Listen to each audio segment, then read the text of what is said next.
Call your rowdy friends over. It's Monday Night Football, MLS Next Pro Edition. We head to the Twin Cities and to Blaine, Minnesota for the friendliest rivalry in sports. Second meeting of the season between Minnesota United 2 and Sporting Kansas City 2. Welcome inside the National Sports Center, along with our broadcast team, Jake Griffith. Pleasure to have you alongside us. Minnesota United, they were away for a week from competitive action, but in the words of this coaching staff, coming off their strongest week of training, they get a Sporting Kansas City side coming off a win against Real Monarchs. And we start our show with a look at how these sides line up. First for Minnesota United 2 and manager Fernando Adi going with a 5-3-2. They make 3 personnel changes across this starting 11. And this back 5 for Minnesota United 2, so crucial against the Sporting Kansas City 2 attack, who put up 3 goals against Real Monarchs. The back 5 gives you that unbreakable defense, but it also allows you to have that structure on the ball to transition quickly into a counter-attacking opportunity. Fernando Adi, he has said time and again that is the identity of this team. They want to be 1-2 passes into goal, and this shape tonight will help them do it against Sporting Kansas City 2. Sporting Kansas City 2, they're riding high, a lot of momentum under their wings off the 3-1 win against Real Monarchs, and under the direction of manager Lee Tashantret, they come into this contest going with a 4-3-3. Sporting Kansas City do.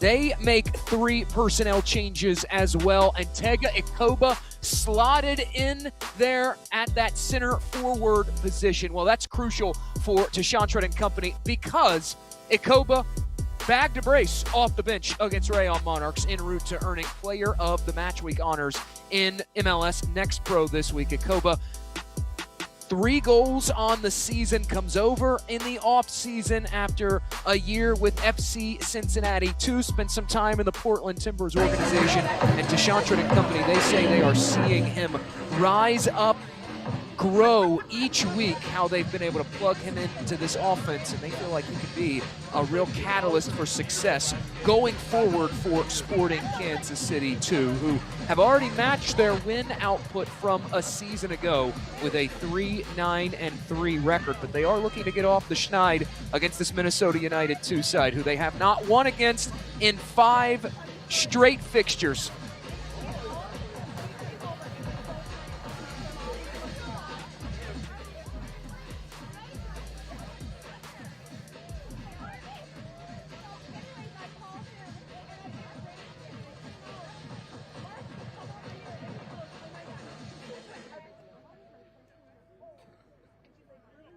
All set to go here inside the National Sports Center. Braden Frey is our center referee. The whistle sounds, the ball's moving, and we are underway in this final fixture of match week 14. Sporting Kansas City in the light tops, Minnesota United in the all dark. Sporting Kansas City, a acting manager this evening, Luis Pacheco, taking over in the stead of Lee Tashantret. He is the first assistant for this Sporting Kansas City 2 side. Pacheco trying to help lead Sporting Kansas City 2 to what would be back-to-back wins for the first time since July 27th through 31st of last season. Both of those contests coincidentally came on the road. They got a win on the road against Real Monarchs. They have only posted back-to-back wins, this Sporting Kansas City 2 side, twice over the last 2 seasons since the start of the 2024 campaign. They will have a throw-in.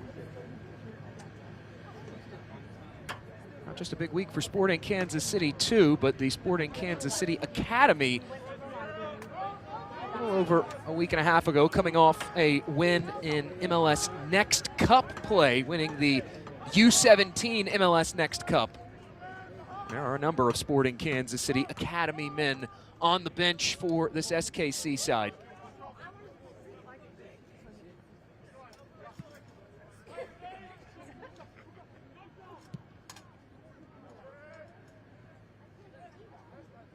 Forward SKC2 go. They nodded ahead, trying to find Tega Ikoba, and Minnesota United will take over possession. I had a chance to speak with Lee Tashantret earlier in the week. The main manager for Sporting Kansas City 2, and he had talked about Tega Ikoba's production these last few weeks. They brought him in the offseason.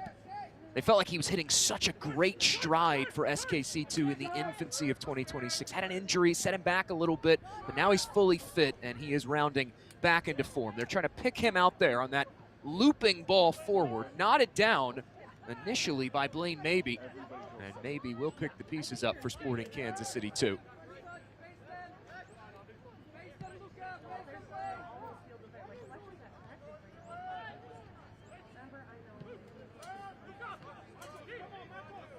This is the second matchup of 2026 between SKC and Minnesota United. A 1-0 win for the Loons on the road at Swope Village.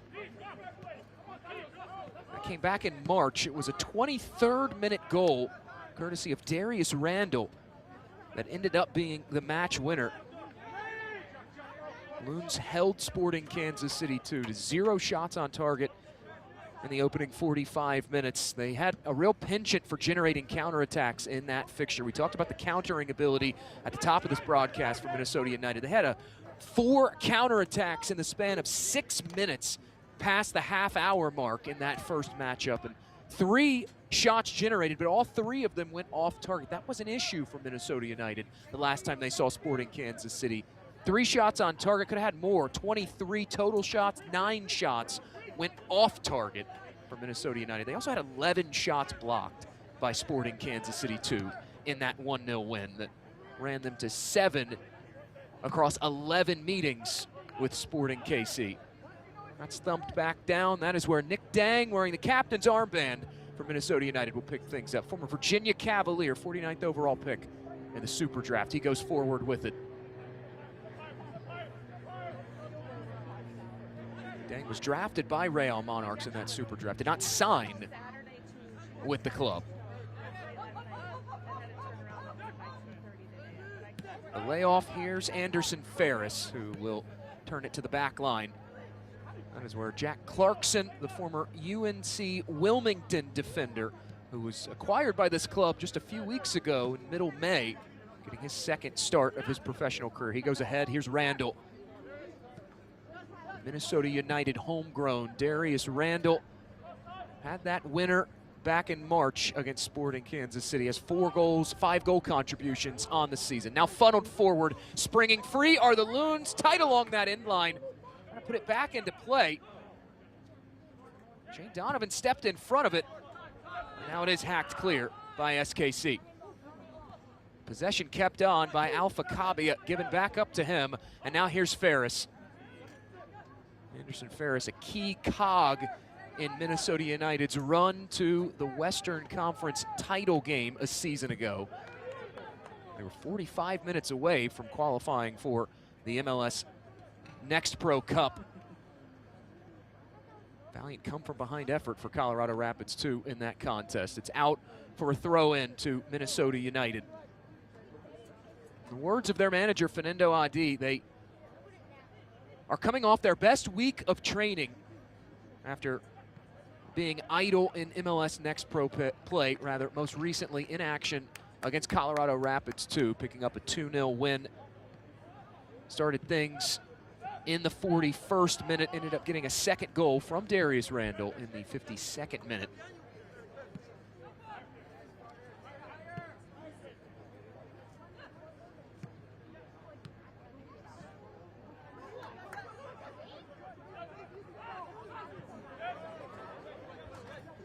Fernando Adi, he credited his team in that Colorado Rapids win. He said, look, Colorado's not an easy place to go and play. That one turned away from goal. Jumping in front of it is Ferris now. He'll funnel it back ahead.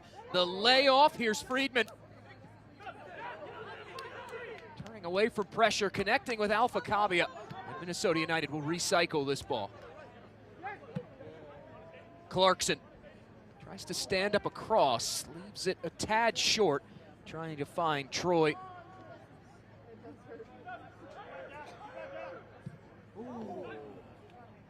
Telegraphed pass, Ikoba hovering around in that area. It is knocked back over, though, to Nick Dang.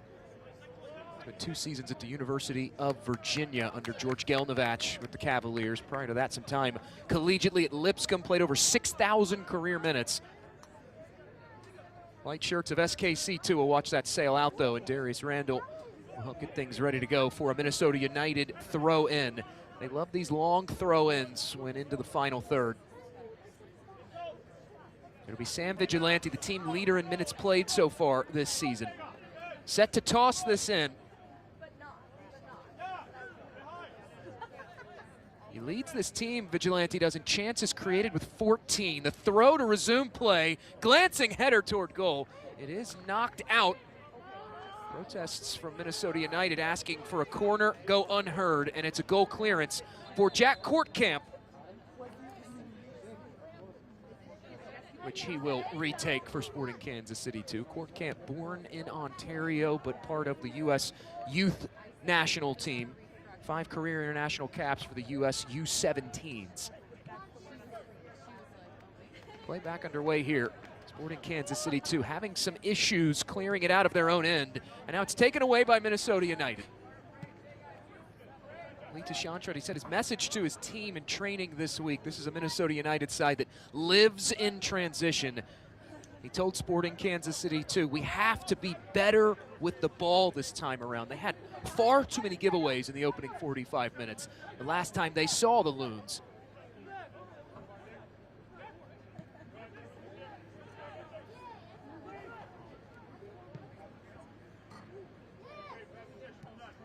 Minnesota United on the move, trying to lay it off in behind on that end line. Not to it in time. And SKC will come away unscathed. Courtcamp will boot it away. 6th start in as many appearances in 2026 for Jack Courtcamp, the 5th youngest homegrown signing in club history. Leroux was negotiating through space, didn't like his options going forward, and that is where Jack Franca, who made his professional debut last season against Minnesota United in October, gave it back up to Courtcamp.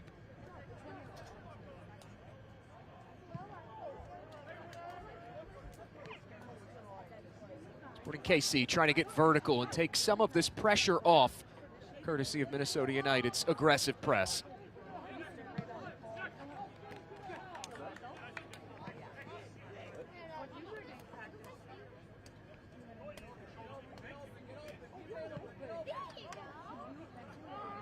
Fernando Adi, he had nothing but high praise for the Sporting Kansas City 2 side coming into this. He reflected back on the previous matchup they had with SKC, and he said, you look at their recent results, this is a much different team than the one that we faced back in March. He challenged his team, do not underestimate your opponents.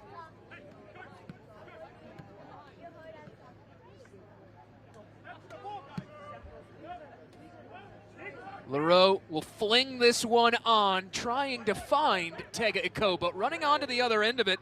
Now the layoff, here's Donovan, turns, it's Ikoba, support building to his right. Instead cuts back inside, and now Blaine maybe will cycle this around.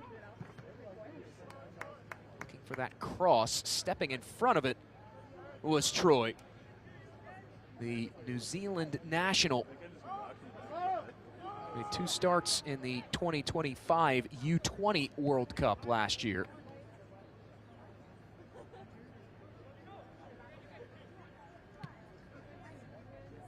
Leroux, the most accurate passer on this SKC2 side. Goes forward with it.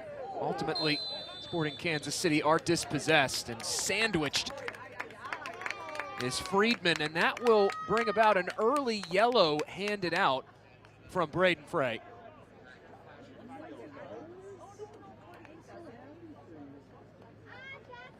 Keep an eye on the center of your screen, right there.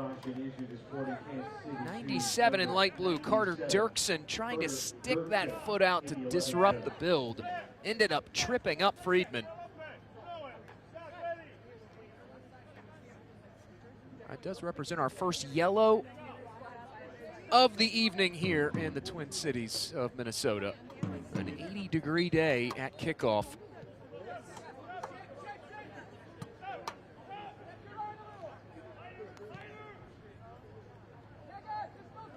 Carter Dirksen going into the book for SKC2. Play is back underway.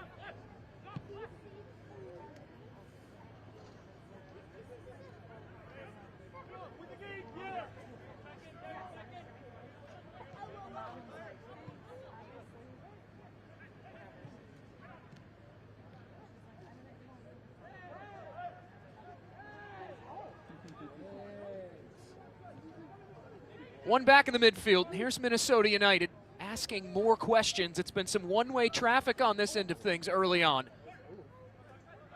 Troy was trying to step up, cut it back on that far corner of the 18.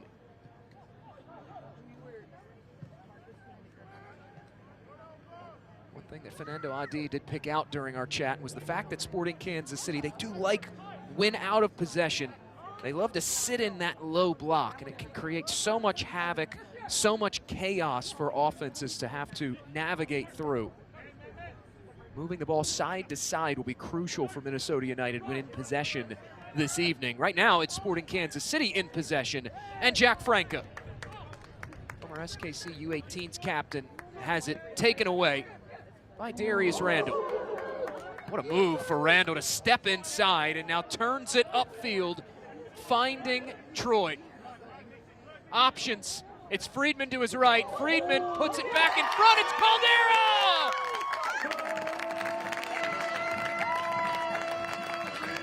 That man again, Marcus Caldera, the former West Virginia Mountaineers standout, now plying his craft in Minnesota, and the Loons have landed 1-0.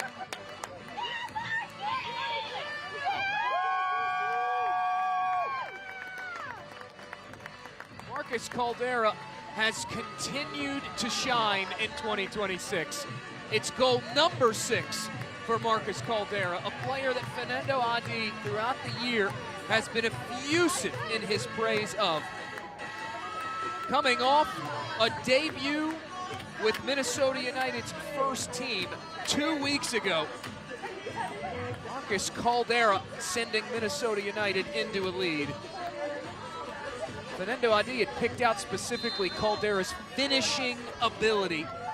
He said he's a guy that just smacks the ball well. You don't see that a lot for players in his age group or at this level. It's a quality that these Minnesota United 2 coaches have been enamored with.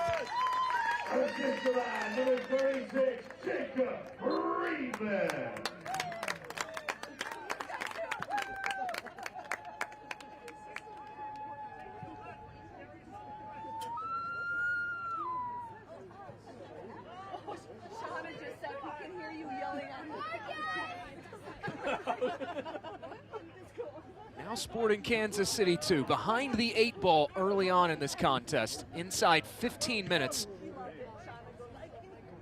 Looking for an immediate response.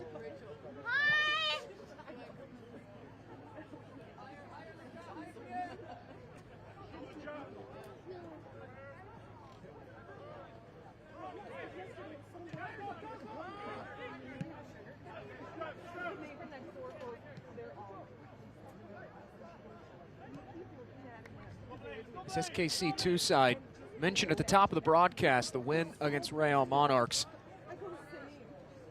When I spoke with Lee Chantret earlier in the week, he praised his team, the way they came into that match with a game plan. They had to abandon it early on. Real Monarchs were on the front foot in the early moments. This one turned upfield in behind. Keen Perkins will come out and drill that one away from danger. Perkins 2 weeks removed from earning Rising Star of the Match Week for Match Week 12 honors, 3 saves in a clean sheet. His second clean sheet of the season. Perkins making start number 4 for Fernando Adi and Minnesota United.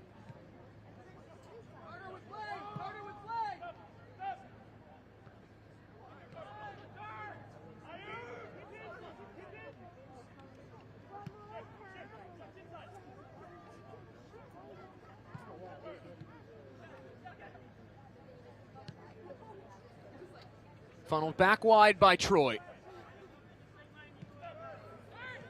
One of the benefits of that 5-3-2, if you're Minnesota United, is that ability to get your wing backs involved in the build-out, create overloads on the flanks. They have had success doing that so far in this contest. Randall triple teamed. Now Ferris will stand up across to the back stick, and that will go sailing out of play.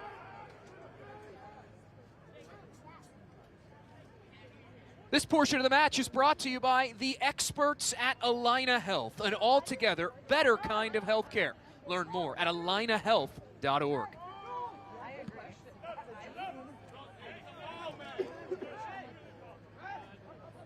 Ikoba trying to take on two defenders. Good prep touch to get around one. Now here's Ikoba. Ikoba goes to the back post. No one there to smash it home.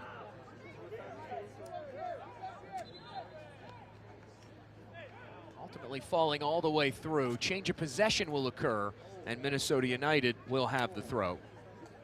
The Loons currently occupying the last spot above that cut line in the MLS Next Pro Western Conference playoff conversation. Yes, it is June, but it's never too early to start looking ahead to the MLS Next Pro playoffs.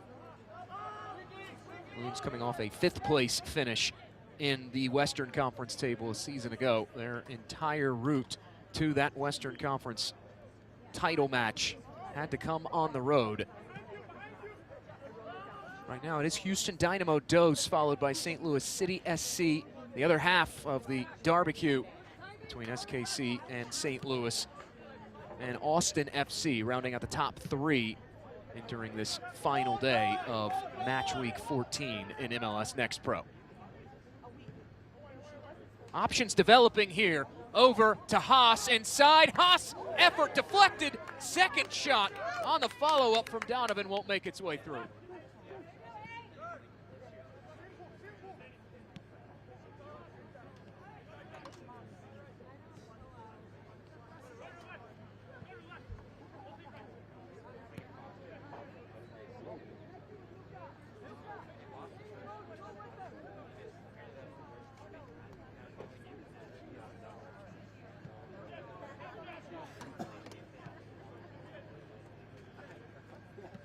Will guide this safely back to Keen Perkins.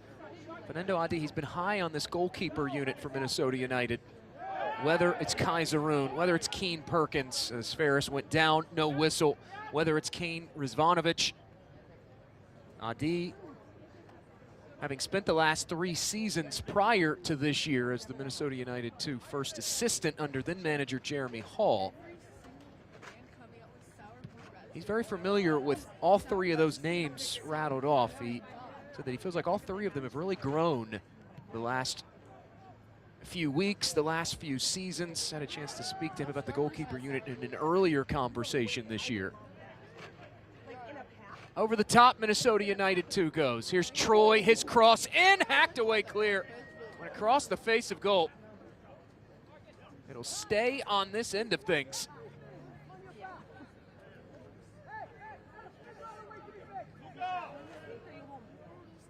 Dangerous ball served on a platter, trying to pick out Darius Randall right in front. That is some effort by Pierre Leroux to just boot that away from danger. It does concede the throw to Sam Vigilante. 20 minutes in, Marcus Caldera, the difference maker 6 minutes ago. Vigilante's throw goes glancing off the head of Pacoda.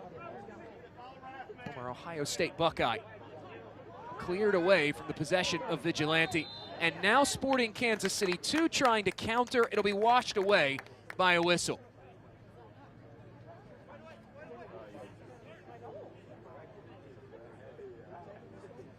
The 17-year-old Ty Haas making his 11th appearance, 5th start for SKC2. He's shown a whistle by Braden Frey.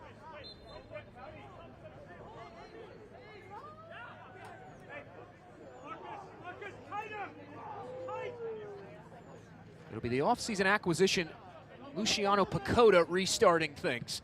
Rolled ahead, now cross, served in, headed away.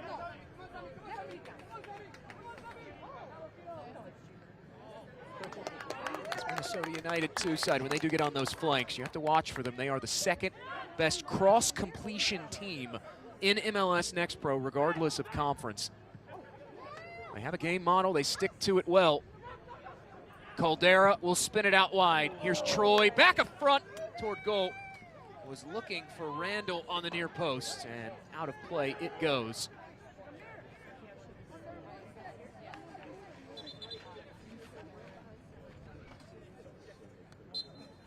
Mentioned Marcus Caldera for good reason. The goal scorer, the lone one so far, did make his MLS debut back on May 23rd, the final MLS fixture before the league went on its World Cup break. 7 minutes as a sub in that 1-1 draw. As Randall rounding the corner. Randall goes across the face of goal, falling all the way through. Pressure kept alive, though, by Vigilante. Second ball served too long and out of play. Minnesota United, they continue to tighten the screws on this end of things against SKC2. This portion of the match is brought to you by Allianz Life Insurance Company of North America, proud worldwide insurance partner of the International Olympic and Paralympic Committees. He's also the namesake of Minnesota United FC's arena over in Midway, St. Paul. Not too far away from where this contest is taking place, the former home of the Minnesota Thunder. In behind is Caldera.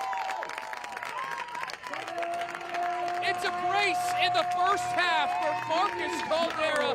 He can't stop scoring, and the Loons double their lead.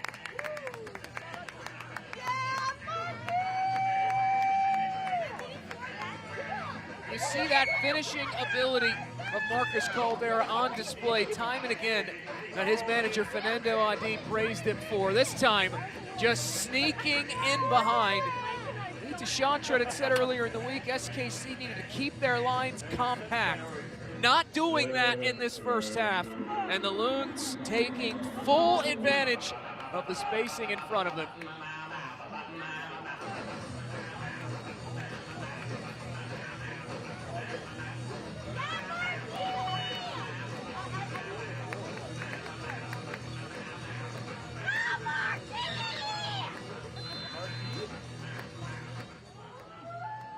At the restart, 2-0, Minnesota United 2.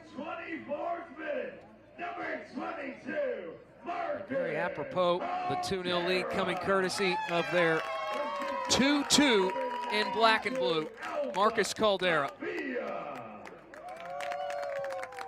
And with that goal, Marcus Caldera now moving himself just 2 goals off the pace of Golden Boot leader Arif Kovac for Atlanta United 2 with 9 this season. It puts Caldera at 7 on the campaign, 10 minutes after he put Minnesota United in front 1-0. Clarkson will head that one out of play. This will set up a Ty Haas throw in, who instead defers to Jack Franca.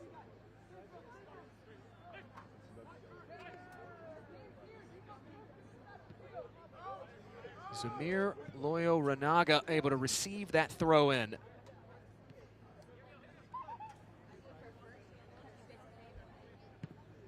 Now Leroux advancing this ball. Able to find Akoba back to goal.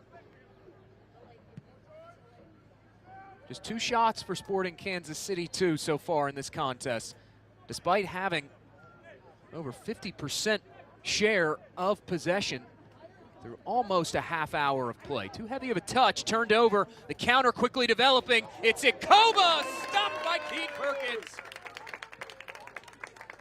Thrust into immediate action, and the 17-year-old able to keep Minnesota United in front 2-0. Taken away again, it's Dirksen. Straight away saved by Perkins. A flurry of them in 40 seconds for the teenager.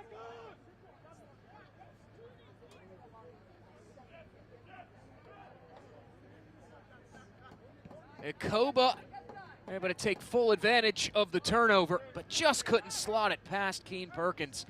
Sporting Kansas City 2, though, growing in some confidence as this contest carries on.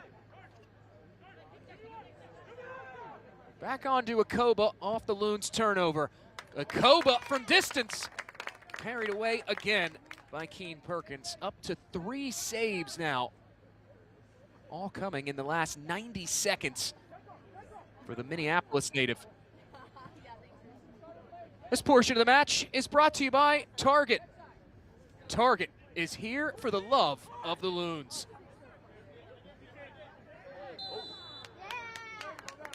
Knocked ahead, able to find Marcus Caldera, who goes down, wins a whistle for Minnesota United. Fernando Adi had joked earlier in the year just about 3 games into the campaign for Minnesota United that this Loons 2 side, they weren't going to see much of Marcus Caldera in 2026. Figured he would be a quick call-up to Cameron Knowles and the Minnesota United first team. Finally got that run with those 7 minutes against Real Salt Lake a few weeks ago before the World Cup break. But Fernando Adi, he's talked so much about the synergy that exists in this organization. Cameron Knowles, former Minnesota United 2 manager, in his own right taking over ahead of the 2026 MLS season. Fernando Adi saying they stay in constant communication. They always get good feedback from the second team players, from that first team coaching staff. Guys like Marcus Caldera, guys like Sam Vigilante, those players, they constantly hear positive feedback from Knowles and company from. Still with it, asking questions, turned away and picked back up here by Jack Clarkson.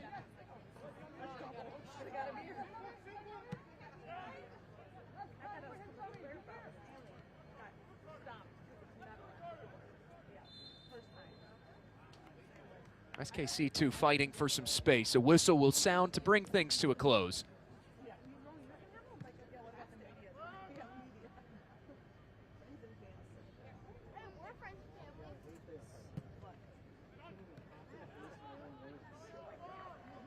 Koba couldn't get the touch off, turned over right near that halfway circle.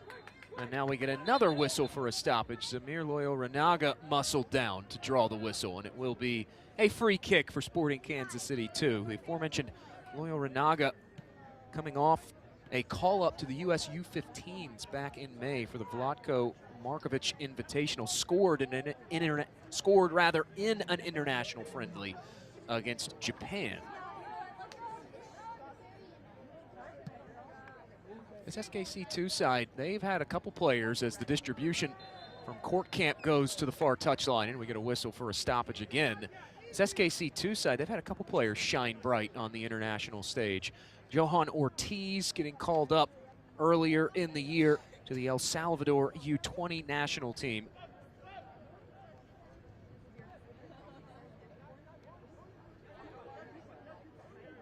Started 3 contests, scored a couple of goals for the El Salvador U20 side. He is on the bench today for Sporting Kansas City 2, as that's headed back into the possession of Jack Courtcamp.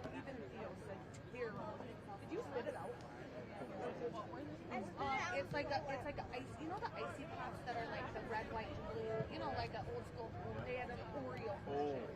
Koba, good hold-up play there. Able to spring SKC2 free initially. Dirksen had it in that half space, couldn't hold on to it. Dumped all the way back down, and now Minnesota United attacking. It's Caldera, his cross. Find Darius Randall right around this end line, trying to keep it in play, and just unable to do that as we have crossed over the half-hour mark elapsed here in the Twin Cities. It's a casual first half brace for Marcus Caldera. Now a heavy collision here between Loyo-Renaga and Alpha Cabia. That sees Alpha Cabia be sent into the book. Yellow card caution issued MNUFC2 number 92, Alpha Cabia, in the 31st minute.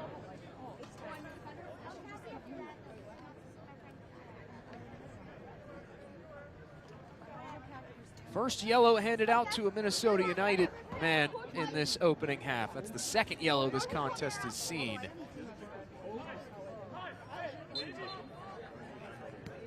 The physicality of play we've seen so far in this opening 45, not necessarily in keeping with the friendliest rivalry in sports, but you go back to their first matchup of 2026, 39 combined fouls between these teams. Turnover forced. On the move is Minnesota again. Falling through, here's Randall inside. Darius Randall going for goal, and it wins Minnesota United to a corner.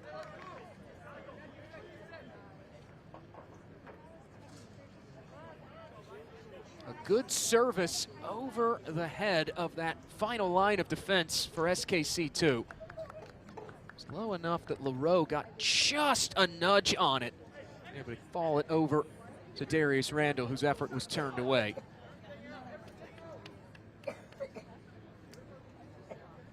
It'll be a throw for Minnesota United. Vigilante, long toss ahead, glance toward goal, and a stop made by Courtcamp. There's another player down for SKC2.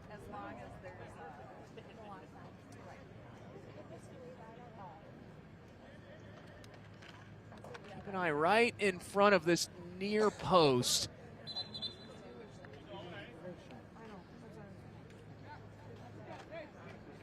Blaine Maybe, as you saw on that replay, goes tumbling down after a midair collision. And now trainers out to assess the status of Blaine Maybe, the former Georgetown Hoya, who's been a part of this starting 11 for Sporting Kansas City too, now 10 times, including his start tonight.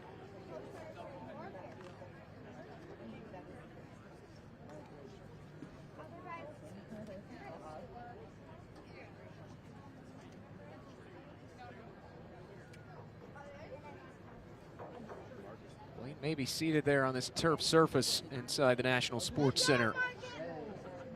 Just with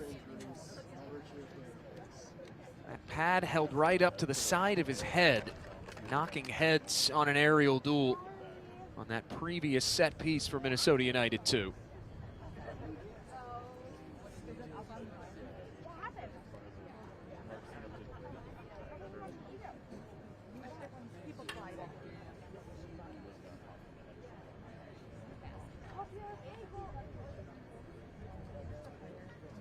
Minnesota United 2 enjoying a 2-0 advantage, and it started early. The Loons flying 15 minutes in, slotted toward Caldera, who buries it high. And Marcus Caldera, he was not done. What a ball forward from Cavia, finding Caldera, slotting it past Jack Courtcamp again.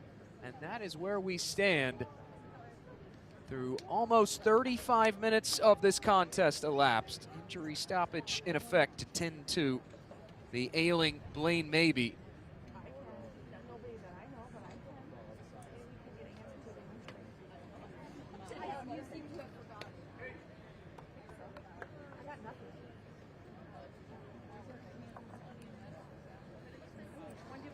The Sporting Kansas City 2 side, despite being down 2-0 in this opening half, they have made some good strides in terms of turning the corner, getting back to that success that they seek as a club under Lee Tashawn in his first year, although he is not with the team today. Luis Pacheco, the acting manager for Sporting Kansas City 2. Nonetheless, it is a better start through 15 matches for the Sporting Kansas City 2 side here in 2026 compared to that of the 2025 season. Just 2 wins, points in 4 of the 15 opening fixtures for SKC2 last year, en route to a bottom of the Western Conference table finish.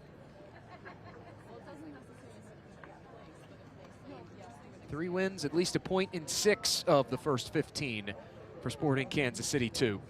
2 of those wins coming within the last 5 on the road against Rapids 2 and the aforementioned previous fixture against Real Monarchs. As Blaine Maybe back to his feet, and he will walk off under his own power for Sporting Kansas City 2.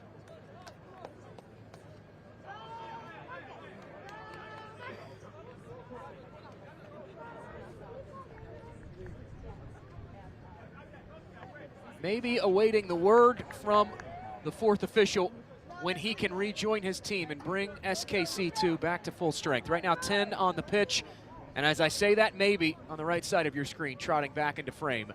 And SKC2 are back to full strength. All 11 out there. Sporting Kansas City 2, they've had some real issues playing out of the back here. This is a methodical, tactical style for this SKC2 side.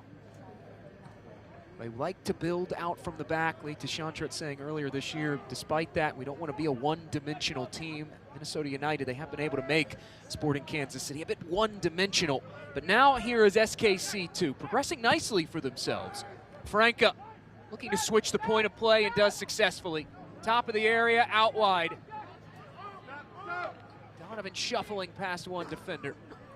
Now cuts it back to Dirksen, whose ball left a bit short. Friedman will scoop it up. Countering is Minnesota United too. That overhit though forward. No one will track that down for the Loons.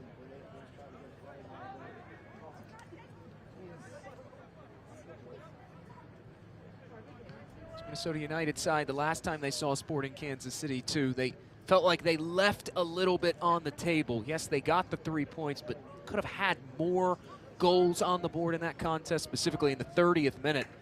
Had a chance to double the lead. Alpha Kabia ended up missing wide on the near side of the goal on a counterattack.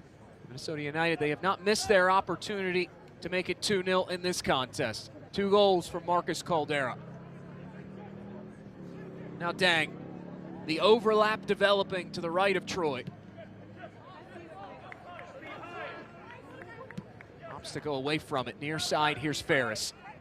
Part of that idea that Fernando Adi had said, moving the ball side to side would be crucial for Minnesota United. Here's Randall, going in, now back out wide. Randall wants to center it, falls right back to Darius. Randall puts it in front, and it's deflected out of play, and it will be a corner for Minnesota United too. Set-piece defense has been something that SKC2 have struggled with this season. They've given up the most set-piece goals in MLS Next Pro in 2026. 7 corner goals have been given up.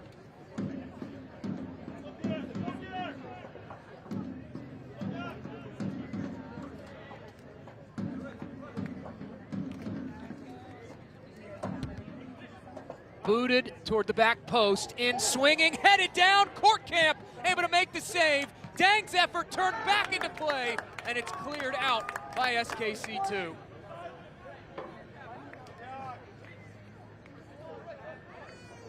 Wonderful delivery, able to find the head of Nick Dang.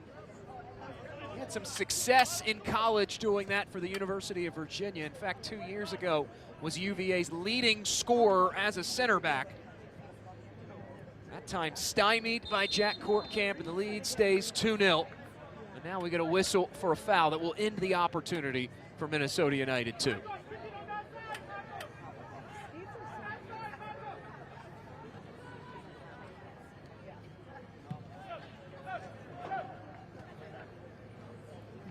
SKC2 being forced to start from a deep position on this restart. That's a byproduct that is, of the Minnesota United press. Able to break it down though so far. There's Donovan. Wanted to stutter past Sam Vigilante. Instead, Vigilante coming up with the takeaway. Vigilante, one of those box-to-box type of guys. Fernando Adi talked about his work rate earlier in the week. More on that in a moment. Here is Minnesota United back on the prowl, looking for the switch out wide. Troy can't run it down.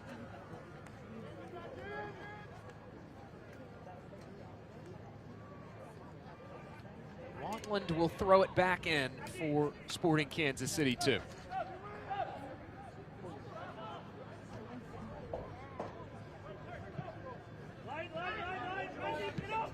SKC2, they've really had some success when in possession, dropping Tega Ikoba in so far, having him hold play up, letting those pockets of space develop around him to his left and right.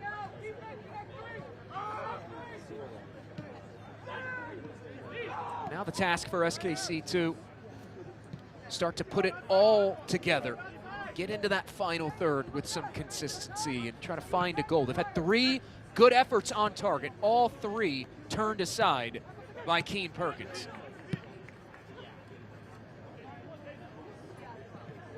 He goes forward looking for Troy. It was slid away from him.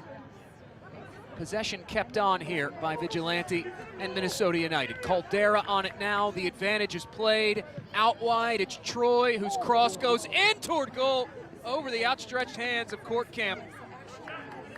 where Randall will run it down. Trying to round the corner now is Darius Randall. Crafty, ever so, on the edge of the area. Went down and is dispossessed, though.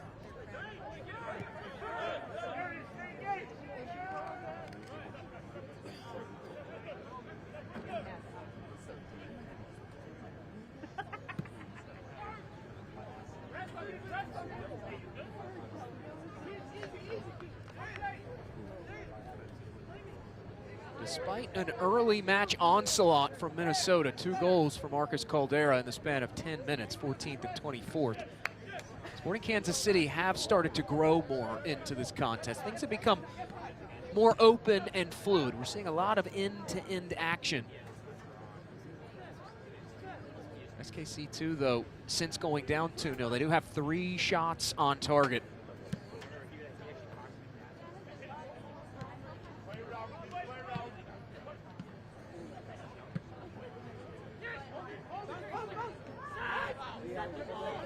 Randall back toward goal.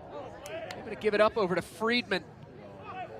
Most a little casual with it. Friedman dancing past one defender. Now back on it is Friedman. Former Monmouth and Belmont man of the NCAA Division I level. Second team all Coastal Athletic Association pick Friedman was a season ago with Monmouth. One of those college men's soccer programs that every year they find a way when they qualify for the postseason to sneak up on a team. You'll catch a headline and see they upset someone during the regular season. Loon's back with it now. Caldera wants to lift that one out wide. Clipped along, trying to find Caldera in toward goal. Well defended that time by SKC2. Now the counter building courtesy of Loyal Renaga, who goes ahead to Donovan. Now Donovan in behind. It's Tega Ikoba. Stopped initially, but it rolls in. A lifeline for Sporting Kansas City 2. And it's the man of the match week, Tega Ikoba, his 3rd in the last 2. 2-1 SKC trails. Mentioned a moment ago how open and fluid things have been for SKC when into the attacking half. Able to get in behind Minnesota United. Perkins got a piece of it, not enough to stop it. And Tega Ikoba, a man on fire and a man well in form, pulling Sporting Kansas City 2 back into this contest.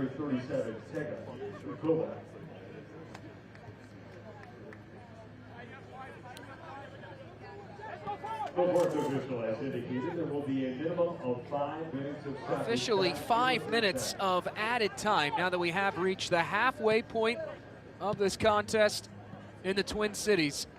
2 unanswered for Minnesota United, 2 to open things, and moments ago, Tega Ikoba getting on the score sheet in consecutive matches. He was the super sub the last time out against Real Monarchs, now doing it in a starting role. And that goes back to something that Lee Shantred had said during one of our earlier conversations on the season. This SKC2 side, they have made a real concerted effort the last month of play. When Ikoba is out there, when Tega Ikoba is healthy, incorporating him more. Shantred was pretty open a few weeks ago. He said, look, we're gonna have success this year. We've gotta get Tega Ikoba more involved, especially on their build-outs.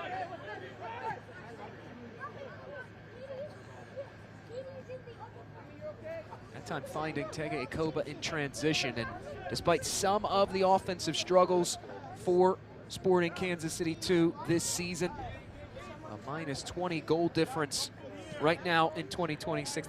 They have had some success playing in transitional spaces. 5 counter-attacking goals, 3 goals scored in transition coming into tonight's fixture.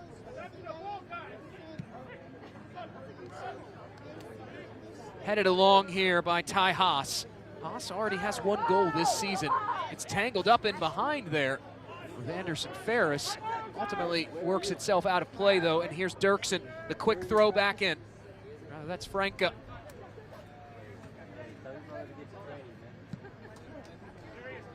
Columbia comes up with the takeaway. The real work beginning, though, here for Minnesota United.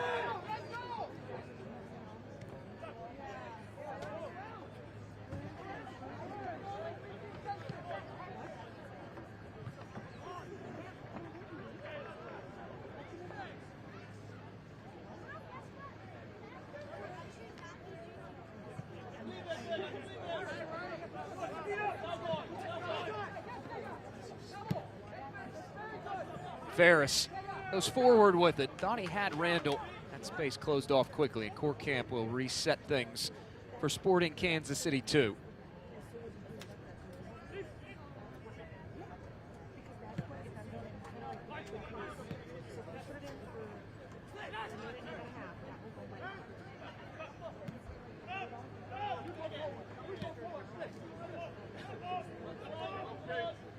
This SKC2 side, they're out of possession shape. Showing more that 4-1 with the Koba pressing. They're not necessarily an aggressive team. You look at their average passes per defensive action, it ranks 26th out of 30 MLS Next Pro teams. The lower the number in terms of PPDA, that typically corresponds to a more aggressive press. I think Deshantre had said coming into this match as Korkamp will make the grab that he wanted to see his team press a little bit, understanding though those moments, the pressing cues of when to go, not just press aggressively the whole 90 minutes, run yourself out of energy, but pick your spots when to pressure Minnesota United into mistakes. And Koba going through the back there of Nick Dang, and that will draw a whistle.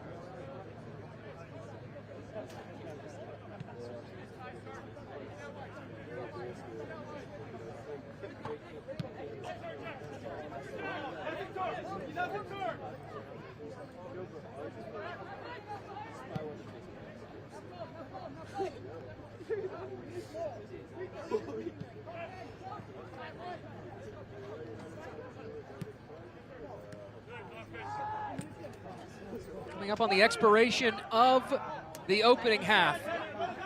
Inside a minute left here in added time. Darius Randall restore that 2-goal lead for Minnesota United. Coated well defensively by Sporting Kansas City 2.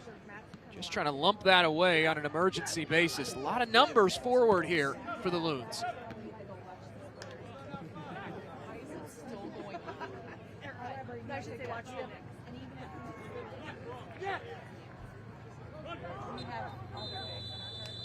Right on cue, there is the whistle from Braden Frey, and we have reached the break in Minneapolis, St. Paul. The Loons, off the backs of a first half brace from Marcus Caldera, lead it 2-1 at the half. Coming up in our halftime show, we go from coast to coast to profile a pair of players, plus highlights and our upcoming schedule. All that after this timeout.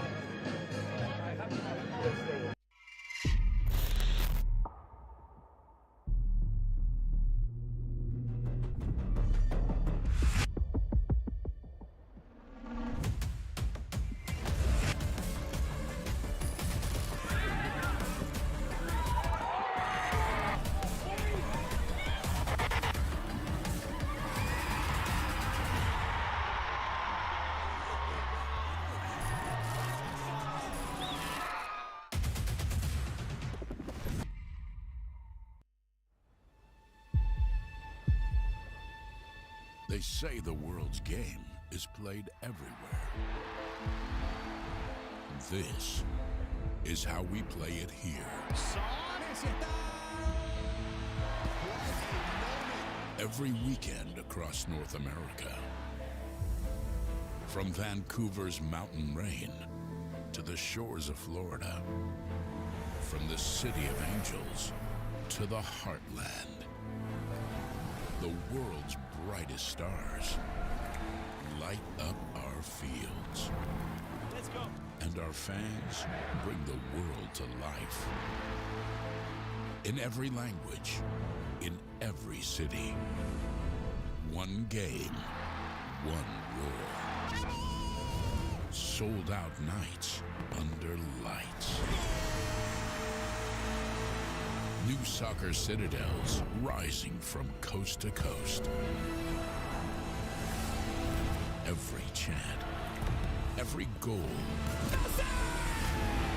another brick in a growing relief. Now, the world's biggest stage comes to our home. And when they arrive, they'll find the game's heartbeat has been here all along.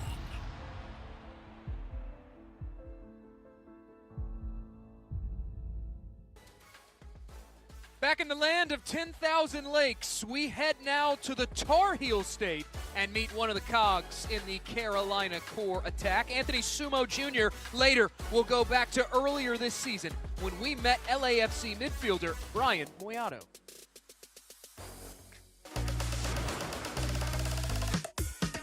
I just love to score goals. I just love to make the fans happy. I just love to see other people smile. Sumo Jr. slaloming through, and that's just staggering from Carolina Core. Sumo Jr. trying to head it along. Sumo Jr. tucks it in. And it's headed down and past Juan Rojas. Anthony Sumo Jr., the breakthrough. Growing up in Liberia, I grew up just watching people play at a high level. Like my dad played for the Liberian national team. All his brothers, they all play for the Liberian national team. My uncle, all my uncles, everybody that I grew up around, George Weah, they all play at a very, very high level, and my eyes was open to it at such a young age. And just talking about it makes me passionate because football was the only thing they had, and it helped change their life, and it helped change my life. So they all just helped push me. Growing up around the game gave Anthony an early love for it. But there was one person he always aspired to be like. When you're very young, you just play for fun. You just have fun. Every time you see a ball, it's like it releases all your troubles, all your problems, and you're just playing and just enjoying yourself and having fun. So I never really paid attention to being a professional soccer player, but I knew I always wanted to be like my dad. And I always wanted to be like him personality-wise, and how he raised me, how he grew up. The amount of integrity he had and how he respects other people, and those are the things that I wanted to be like first before I even thought about being anything else.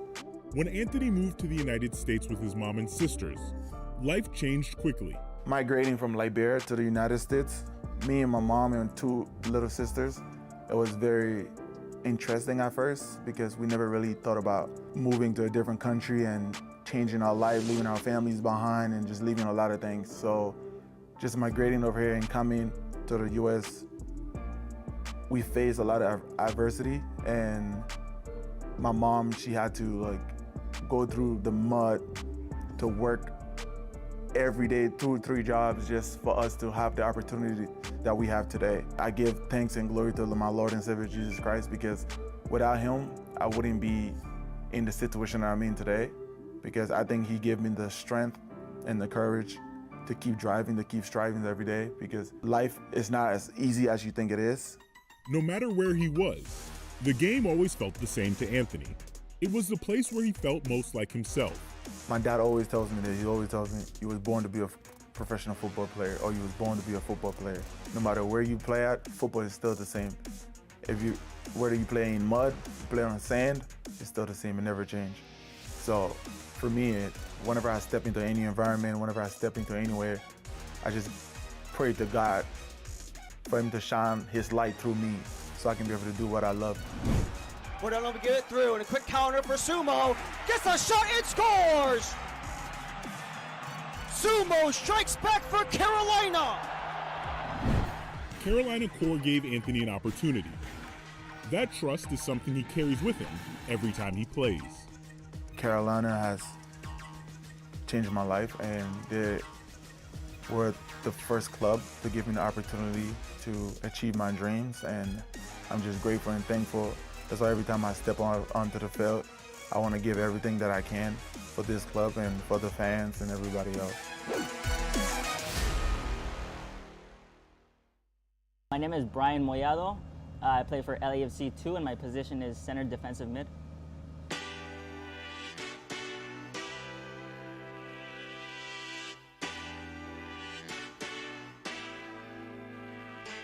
For Brian Moyato, Wearing the black and gold has been more than a dream. Growing up in Los Angeles, Brian found more than just a club. He found a home. It means a lot. Growing up here in LA, this is a club that gave me a lot of opportunities, which I'm really grateful for. Not only me, but my family. We're really grateful for this club, and it means a lot to me. You know, just wearing this badge every day, coming into the facilities every day, it just gives you that energy to work hard and just keep on progressing every day. From the academy to the professional stage, Brian has grown with LAFC, on the field and off of it. This club changes you a lot. It matures you at a young age for sure. I had a big injury 2 years ago, so I feel like that injury for sure made me more mature outside of the field. And also just the staff here for sure they push you outside of the field to be your better self. That growth soon turned into recognition. Brian was named to the inaugural MLS Next All-Star Game in 2022. You play with all the best from MLS Next, so it was a fun game. I had a lot of fun. It just gives you that encouragement to keep on pushing. And, you know, I told myself, you're doing great, but the job is not done. So just keep on pushing. And in 2023, Moyado achieved a milestone that meant everything, his professional debut. It meant a lot, not only for me, but for my family. We were very grateful for that opportunity that LAFC gave me. And that only meant one step closer, which was getting to the first team level. So it just motivates you to keep on working. It was a big accomplishment. As a player, Brian prides himself on keeping things simple, dictating tempo, and doing the work that often goes unnoticed. The way I would describe my game is, it's pretty simple. I keep it simple. I don't like to be too flashy. You know, 1-2 touches. I give some, tempo to the game. If we gotta play quick, then we'll play quick. If we gotta keep it calm, then we'll play calm. What I like about Brian is that he's someone that has dealt with adversity. He's been through the injury process and has worked himself back to really good rhythm. He has a vision and really links us up in the midfield position to progress the ball in our possession progression. He's a hard worker and very good professional. Moyado's journey has also included the honor of representing the U.S. on the international stage. It was amazing, man. Those are good memories, memories that you never, take for granted. It was great opportunities. It gives you exposure not only from here, from LA, but from all over the world. And it meant a lot for me, just putting that badge on for the first time. It just gives you that energy to, represent your country at the top level and give it your all every game, I feel like just the intensity of these training camps is just so high. Everything is just so intense that you're always at your 100%. Bringing that into this environment back not only helps me, but also helps my teammates. Through it all, Brian remains grounded, humble, hardworking, and focused on enjoying every step.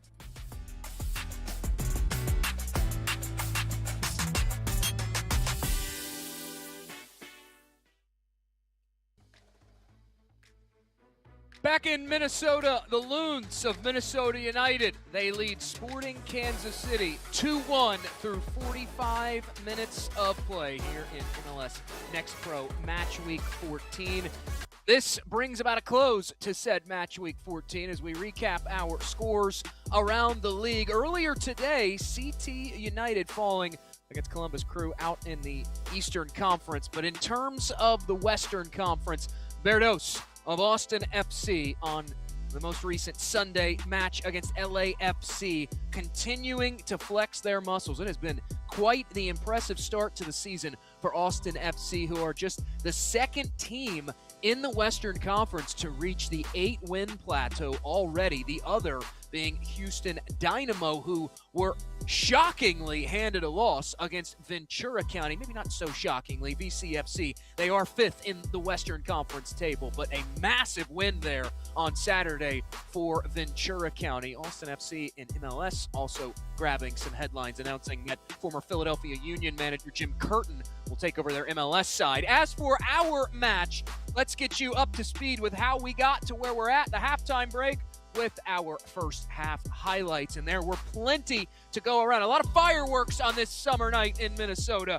Some of those coming courtesy of Marcus Caldera. That one in the 14th minute, slotting it past Court Camp.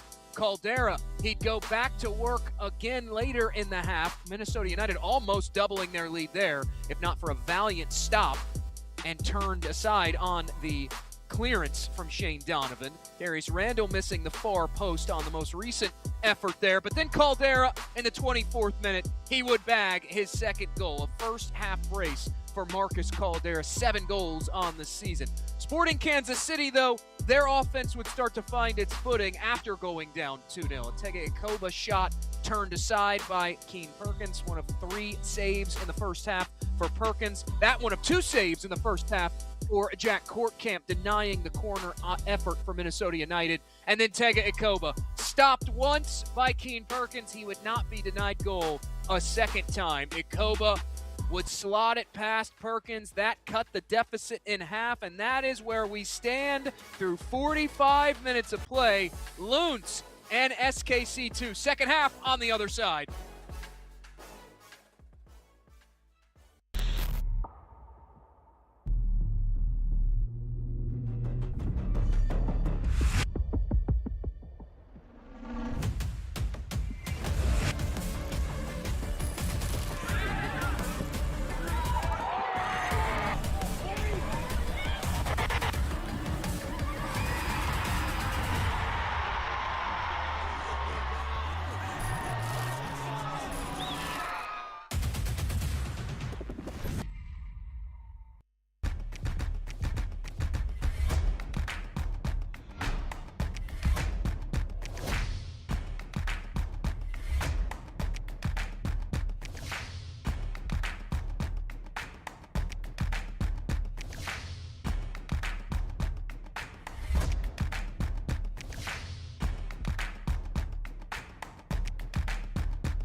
Yeah, boys hear sentiment, flow tastes sweet like cinnamon. Open up doors, I'm a gentleman. View top floor, I'm still staying ahead of them. Running on fumes and adrenaline. Do what I do best, can't rush in like a roulette. You can't name a better duet. Don't ask questions, trying to figure out what sound. Don't worry about what next, just wanna know what's next. Man, I say it so loud. Don't worry about what next, just know we got now. Oh yes, man, I say it oh so proud. Don't worry about what next, just know we got now.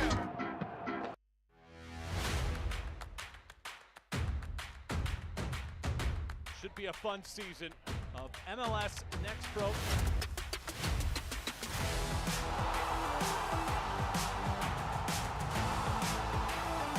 Oh my! Pedrinho wins it!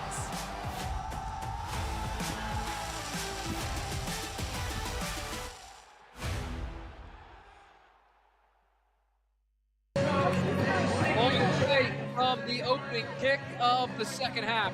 Sporting Kansas City 2, Minnesota United 2. It's a 2-1 lead for the home side, Minnesota United, as we approach the start of the second half here in Blaine, Minnesota. It was a half that early on was controlled, first half that is, that was controlled by Minnesota United. They put 2 goals on the board in the span of 25 minutes. Tega Ikoba late in the first half, giving SKC2 some life and a little bit of room to play with as they start half number 2.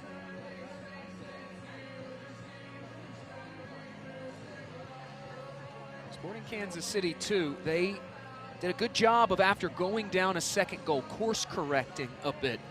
Reflecting on that conversation I had with Lee Tashantret, who is not with this team today.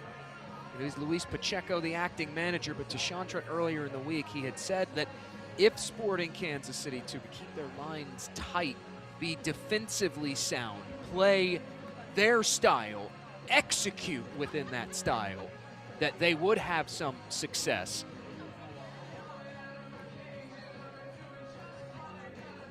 Had some issues staying compact in the opening 25 minutes, but as mentioned, have adjusted and changed things a tad bit.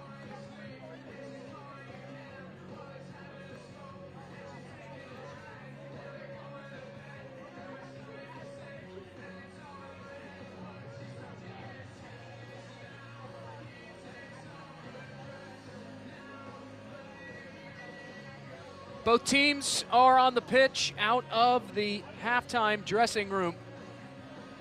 Braden Frey has them ready to go for half number 2.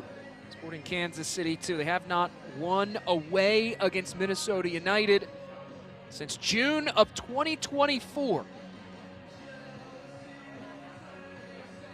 Just a little under 2 years to the day since the last time they won on the road against Minnesota United. Only 4 wins all time against the Loons.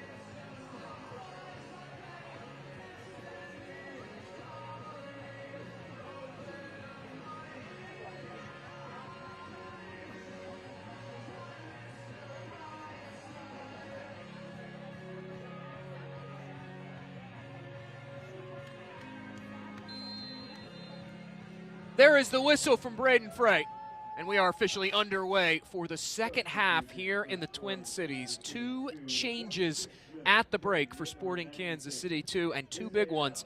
Johan Ortiz will come on, as will Misael Rodriguez, the former Chicago Fire homegrown, trotting onto the pitch for the first time this evening.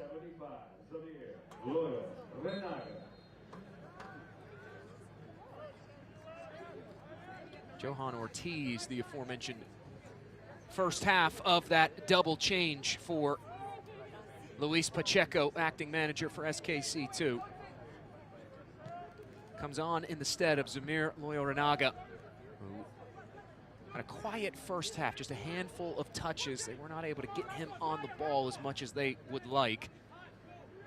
Ty Haas also coming off for Sporting Kansas City 2, who do have a throw-in over on this near touchline.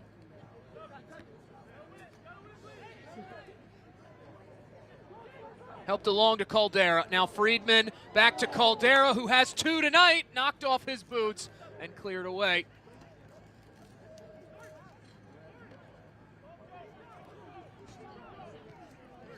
Johan Ortiz pulling the strings right now for Sporting Kansas City 2, who cycle things back over to Pierre Leroux, the former Michigan man wearing the captain's armband. Leroux has been signed to a short-term call-up once by the Sporting Kansas City first team, has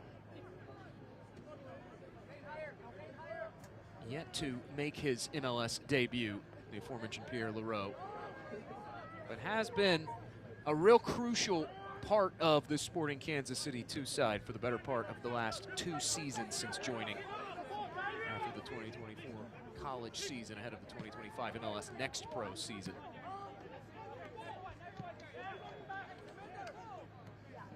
Here is the aforementioned Leroux. Started all 16 of his appearances, the captain for Sporting Kansas City 2 so far this season. Played 90 minutes or more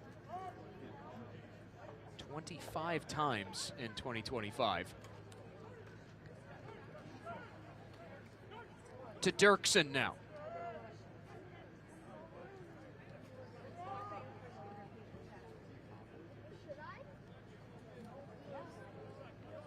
Here is Dirksen, former Sporting Kansas City U17 Academy midfielder.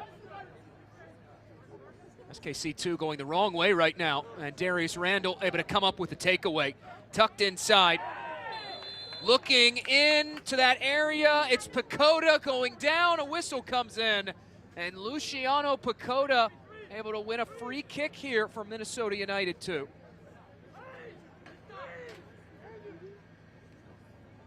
On the give and go between Pacoda and Caldera. It's 90 in black and blue, toppled just a step outside the 18. This sets Caldera and Friedman up with this opportunity.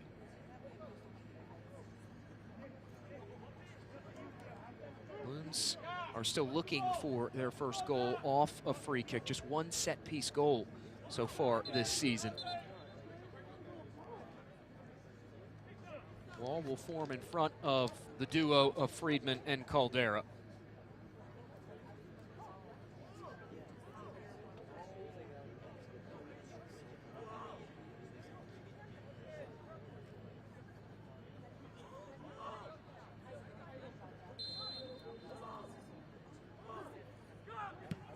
Friedman has an opening toward goal.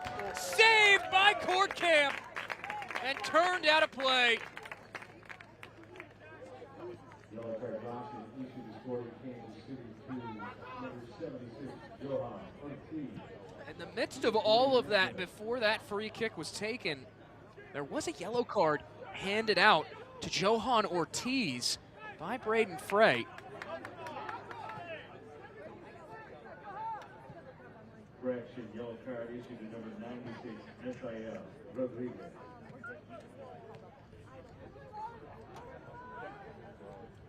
That card actually going against Misael Rodriguez. We were just informed that Misael Rodriguez and not Johan Ortiz going into the book. Nonetheless, it is the second yellow that's been handed out to Sporting Kansas City too.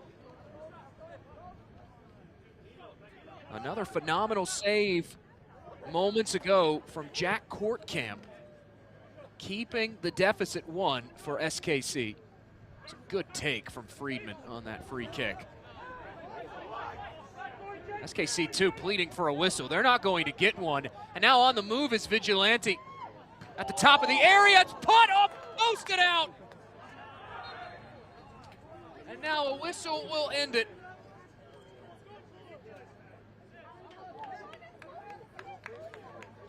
The New Zealander almost tacking on a third for the Loons. Just that pocket of space right there, top of the 18, wide open. All that ball work side to side for Minnesota United that Fernando Adi had wanted to see them use. Well, that's what it does. It starts to pull those backs out of place. Center back's not in a position to deny Troy his opportunity toward goal. Jack Courtcamp thinking his friend the post there on that one. It stays a 1-goal contest in favor of Minnesota United. The Loons in that first half, they were able to utilize their shape to create some superiorities in the midfield. That is one of those benefits of that 5-3-2 shape. It creates those central overloads with those 3 center mids. You have the 2 forwards that can also drop in, help link play. It just starts to create those numerical advantages. The Loons have had a lot of them through that middle third space. Shoveled over to Vigilante, who's service in, but it won't matter. The offside flag comes up from our assistant referee.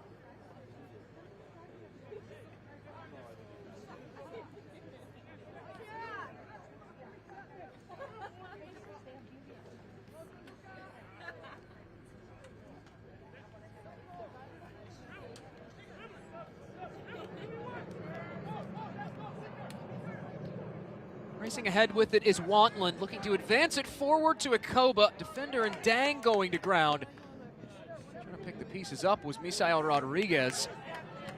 He's ultimately dispossessed, and Randall will go upfield with it.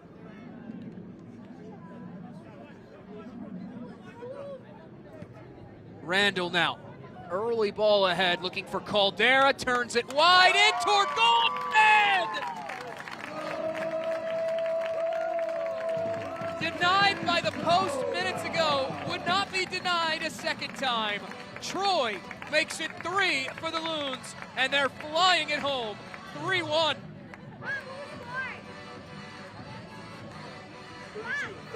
Such a fantastic ball from Darius Randall. Corralled in by Caldera, and at the last moment, the wherewithal to turn it wide, finding Troy racing down that left flank.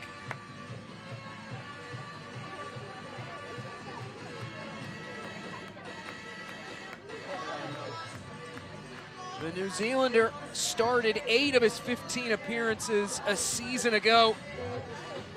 Put up 2 goal contributions. Did not record a goal. Opens his account on the season for Minnesota United. He's a player that over the last now 2 years has been so crucial to the success of this Loons second team. A player that Fernando Adi had said that he was able to take his off season, really grow as an individual. You're seeing it come into play time and again when Troy is on the pitch.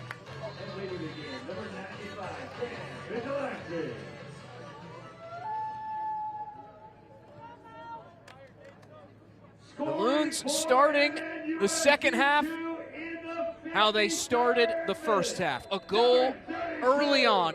Now we get another whistle for a stoppage.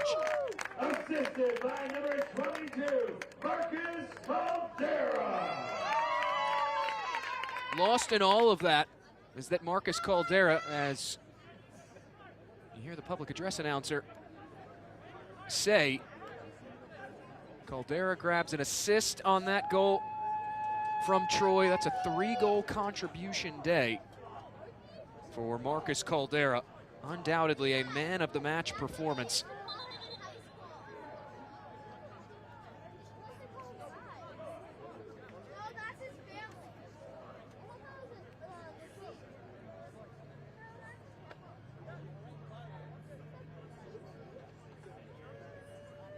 Loons will have a free kick first, though. Braden Frey wants to sort out some pushing and shoving over on that right side of the screen. There was a change just after that goal. Mo Bojang will come on in place of Sam Vigilante.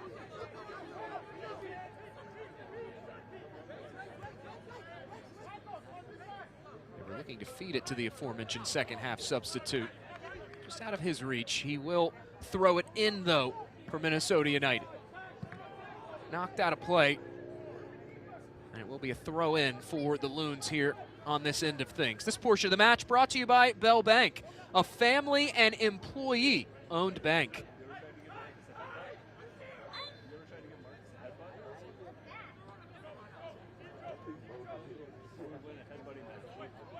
There's Bojang. A long toss ahead, looking to pick out Kabia. Instead, nodded back away. Second ball served in by Ferris. Takes a hop in front of Courtcamp. Who will make the grab with Caldera breathing down his neck.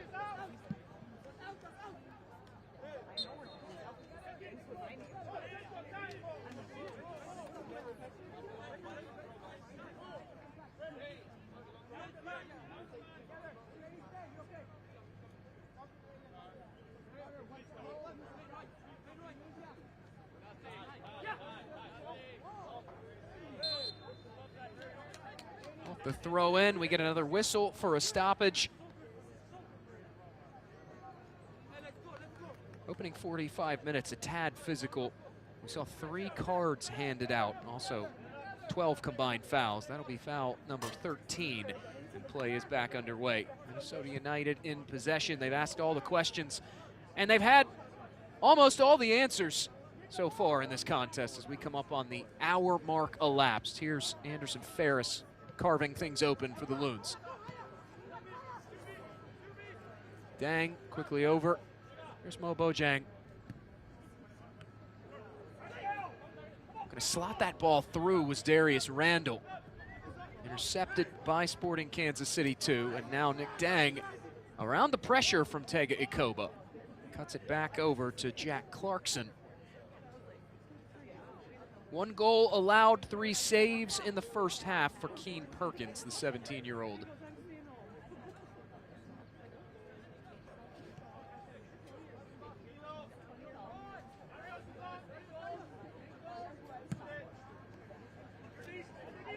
Good distribution ahead from Perkins.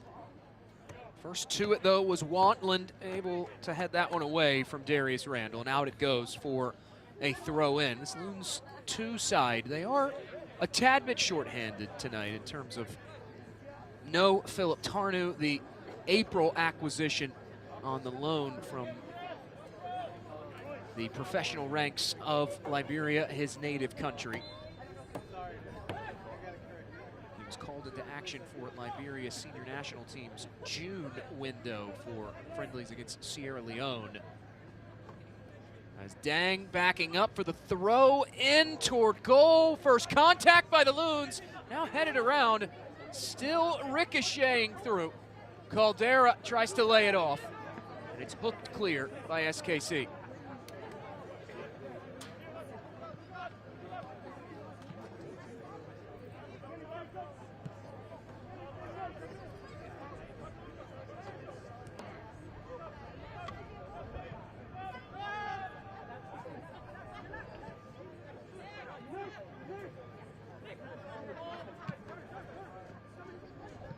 Dang goes centrally with it, finding Caldera. Goes deflecting around off the boots of Pacoda. Ultimately falls into the possession of Darius Randall. Randall cuts back to the outside. Still Darius Randall looking for Pacoda. Still with it now, top of the area. It's Caldera back to goal. Now Caldera stopped by Courtcamp again. It's out of play and will stay here. Loons will have the corner. It's Caldera showing the full repertoire right now. And back to goal play of the Canadian national, helping set Minnesota United 2 up with a corner. Had a shot on target off their first corner back in the first half. Couldn't score off of it. So we have reached the 60th minute. In swinging ball, Dang heads it down. It's cleared off the line and cleared away.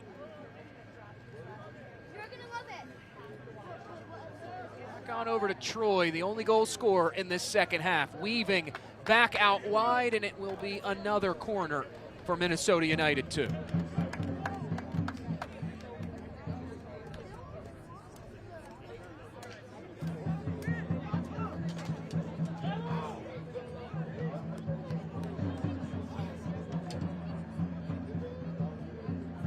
Troy has been the point man on all their set pieces, at least from corners. He'll go back to the well again. We get a whistle, and Minnesota United will be asked to retake this corner.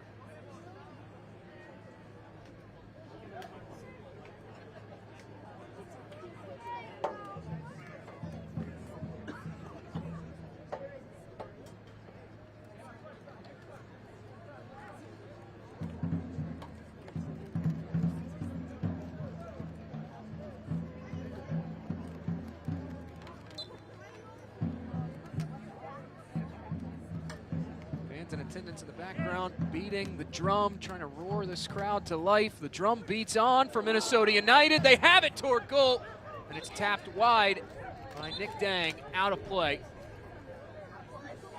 Dang arguing that that should be a Minnesota United corner.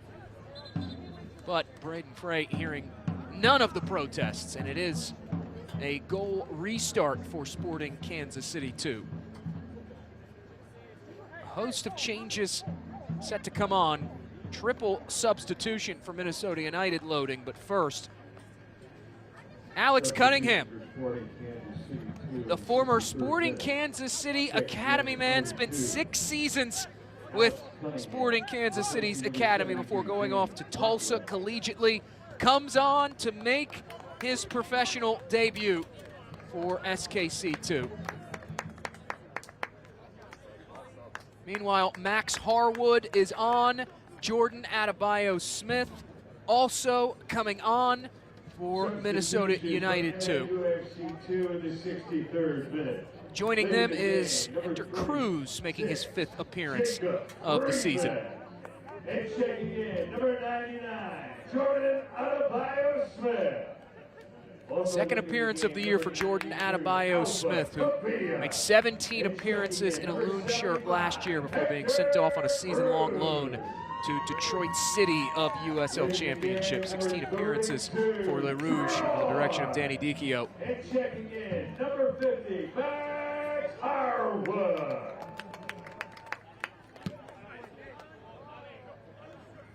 Thumped back down by Nick Dang. Loon's trying to run onto the other end of it. It's Adebayo-Smith linking up here with Caldera. Adebayo-Smith back to Pacoda! That caught the post and stays out.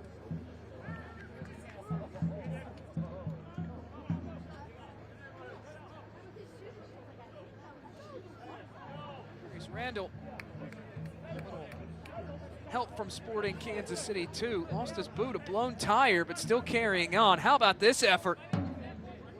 Goes doinking off the near stick from Luciano Pacoda. Pacoda made it 4, not to be had. And now Nick Dang will go back to it on this long throw in. A credit to Sporting Kansas City 2. They've defended these long throws very well. remember talking to John Hackworth, former St. Louis City SC2 interim manager a season ago, as Braden Frey will walk over and show a yellow to Nick Dang. Felt like Nick Dang was taking a bit too long to restart play. But going back to the conversation I had with Hackworth, St. Louis last year under Hackworth, after David Critchley moved up to MLS in an interim role, he has started to employ a lot of these long throw-ins with St. Louis. And Hackworth said the way you defend them, you have to layer your defensive runs. Always have to be aware, always have to be on the move, but you just have to stay layered on that defensive approach. And Sporting Kansas City doing that, defending these throws. Long chuck into the area. The second ball set up here by Pacoda, knocked down, hacked clear by Dirksen.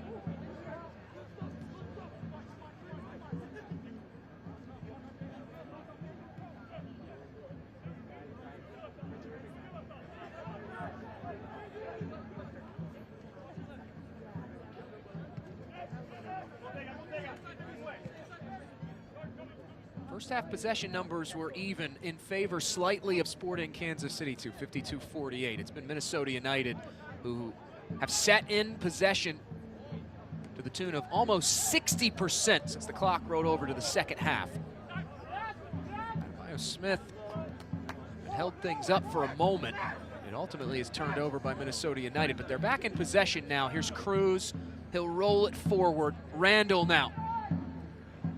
Just trying to get past Anton Girolami. Now cut back inside. Here's Pacoda to Cruz. The handoff, back post, headed down. Diving header away by SKC2. Those lines aren't cleared quite yet. Now Ferris has a hit from distance. That'll go sailing high. There was a whistle, though, that ended things before the Anderson Ferris effort, and that is where Sporting Kansas City will have a free kick to restart play.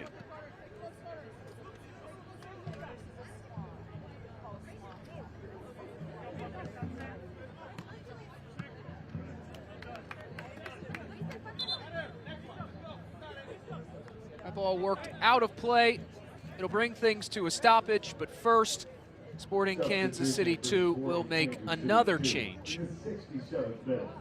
It's their fourth change of the night, as Gael Quintero, the California native and former St. Mary's and Loyola Marymount man, will come on.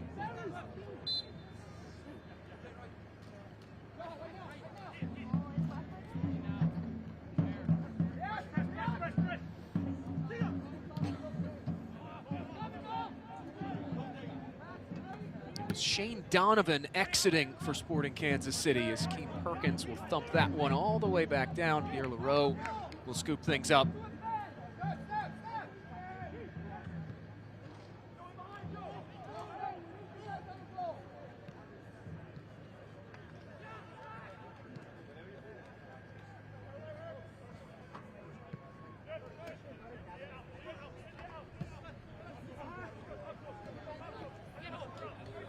Here's Bojang now. The aforementioned Shane Donovan exiting play. He's been a crucial player for Sporting Kansas City too, all season long. The Kansas City Soccer Journal, a publication that covers SKC2, they pointed out that with his appearance against Real Monarchs in the 27th minute, he passed Wilson Harris and moved into 14th all-time in league minutes played in SKC2 history. An impressive feat for Shane Donovan.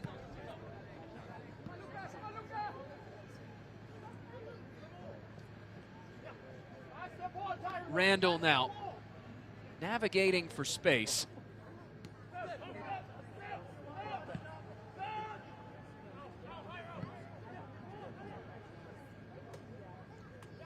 So far in the second half, Sporting Kansas City 2, they've been held without a shot or a shot on target. That trend will continue for the moment. Well-timed challenge defensively by Harris. This from distance, striking toward goal, and it's Anderson Ferris, a fourth for the Loons.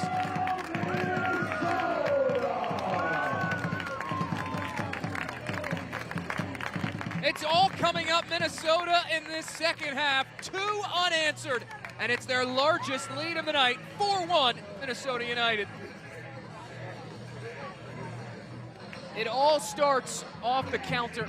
Lee Tashantred had warned his team this week. This Minnesota United side, they live in transition. Ferris doing it all. He went to ground to dislodge that ball, won it back, carried it along, and slotted it past Jack Courtcamp.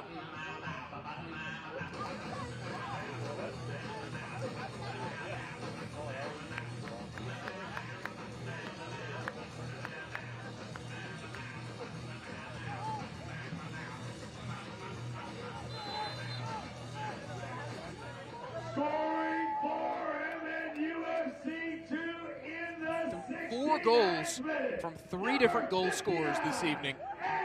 Anderson Ferris getting in on the fun with just about 20 minutes to go until full time here in the Twin Cities.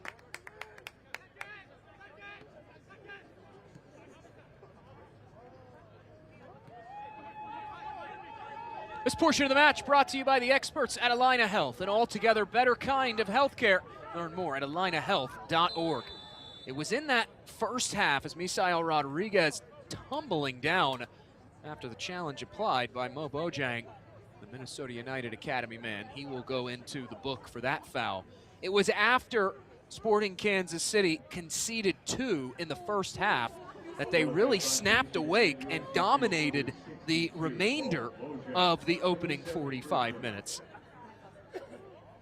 The deficit has widened as we look at the foul again, but still time to get back into this one. You see Bojang just sweeping away, trying to corral that ball away from Misael Rodriguez. Ended up catching the ankles of Rodriguez.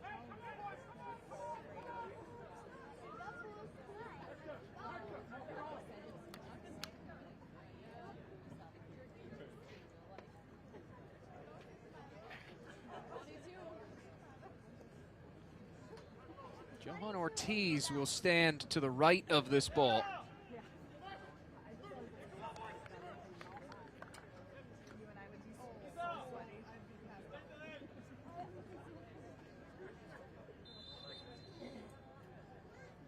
Ortiz backing off. SKC whip it in toward goal. Still in front, it's Ortiz. Lays it off. Quintero's effort won't make its way through. And it's turned away from goal by Minnesota United's defense.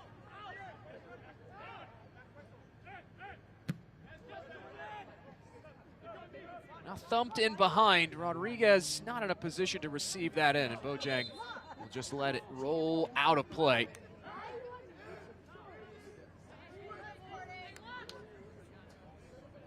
Officials saying, though, that Bojang may have got a piece of that one on its way out.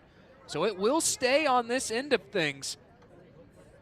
Light blue shirts of Sporting Kansas City 2 will charge forward. A corner here for the visitors. First of the night. It'll be Franca to take. Jack Franca whips this. Back post, headed down in front, cleared away. Still free, trying to strike it off the volley was Dirksen. Unsuccessful. And Sporting Kansas City 2 just can't break through in this second half. Ikoba on the turn. They're doubling Tega Ikoba for good reason. A first half goal for Tega Ikoba, now whistled for a foul. How about this defensive effort for Minnesota United?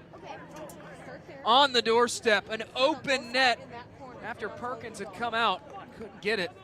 And yet Sporting Kansas City 2 couldn't put it in.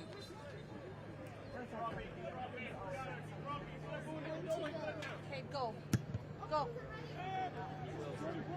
Perkins, a booming ball forward to restart things.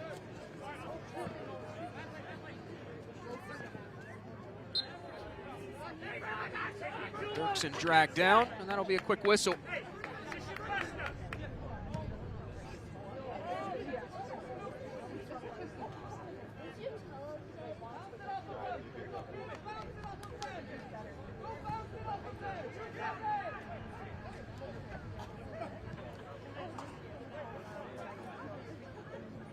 Sporting Kansas City 2. Just one touch in Minnesota United's penalty area in this second 45 minutes. They had 8 in the opening 45. Conceded 21, though, to Minnesota United in that opening frame. The visitors still seeking their first shot on target of the final 45 minutes as that ball put out of play. One of the things that Lee Chantra had charged his team with earlier in the week, take better care of the ball. That not an example of what their first-year manager would be looking for. As Nick Dang will throw it back into play. Toss up ahead. And consecutive throws loading here for Minnesota United.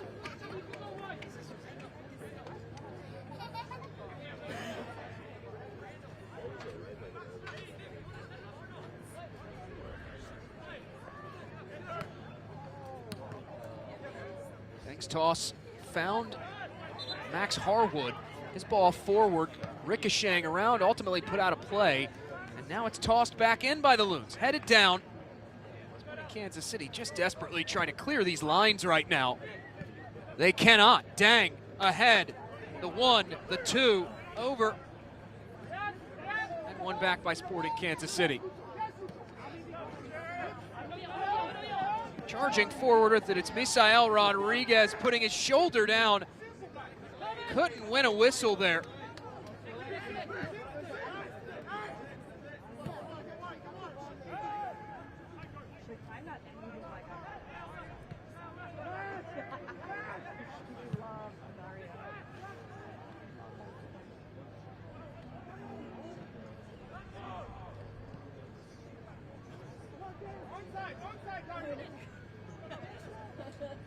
On the move is Caldera.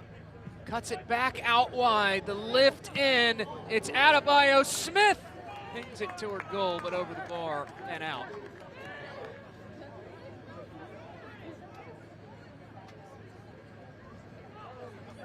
This portion of the match is brought to you by Blue Cross and Blue Shield of Minnesota. Tried and true blue. Duress is Sporting Kansas City 2. There is a whistle, though. And that will give SKC2 a little bit of breathing room on this build-out. Something Fernando Adi had identified in an earlier conversation we had toward the start of the year was in their matches, even in some of the matches that they did not get all 3 points. They felt like the press stood out the most. He's hammered that point home to his team time and again. We need to be putting teams under pressure because it forces teams to adjust. He has said that the press bears fruit, leads toward early goals. We've seen that on display tonight with Marcus Caldera getting on the board in the 14th minute. They've had counterattack after counterattack where they could have put a goal on the board, but it really forces the teams you're facing when you're constantly pressing to adjust. Can you manipulate them? In Minnesota, they have been able to manipulate Sporting Kansas City 2 with that press. Just not able to bypass it successfully enough.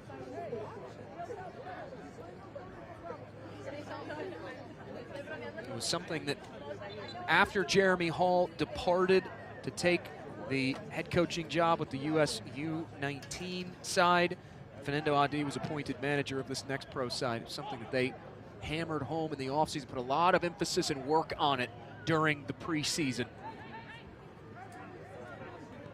Knocked out of play. It'll be the second corner of the second half for Sporting Kansas City 2.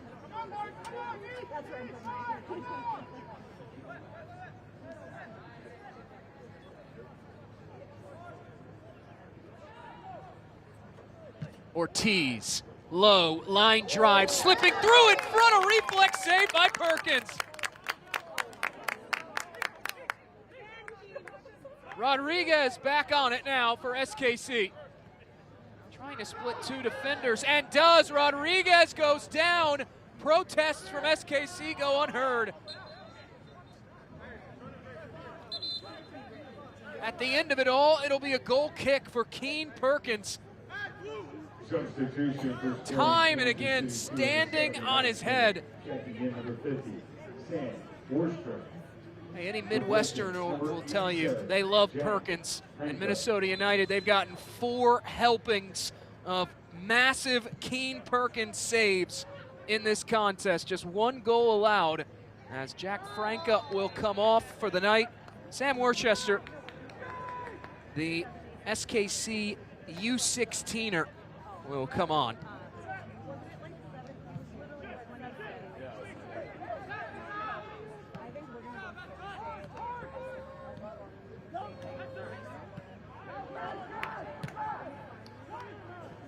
Harwood errant in that pass forward. Johan Ortiz jumping in front of it. That's an area that Lee Tashantrud had said that he has seen the most growth in the last few weeks from Johan Ortiz. He's taking his defensive responsibilities seriously as the offside flag will come up. Not that he hasn't been taking it seriously before, but he's reaching a new level in those defensive responsibilities. Tashantrud said, look, that's part of the modern game. If you're a player in the position, midfielder of Johan Ortiz, coaches, they want to see that. It's not just about being good on the offensive side of things. Called it the area of growth that has to happen for Ortiz to take that next step. Meanwhile, Marcus Caldera, he goes down and earns a whistle for Minnesota United 2.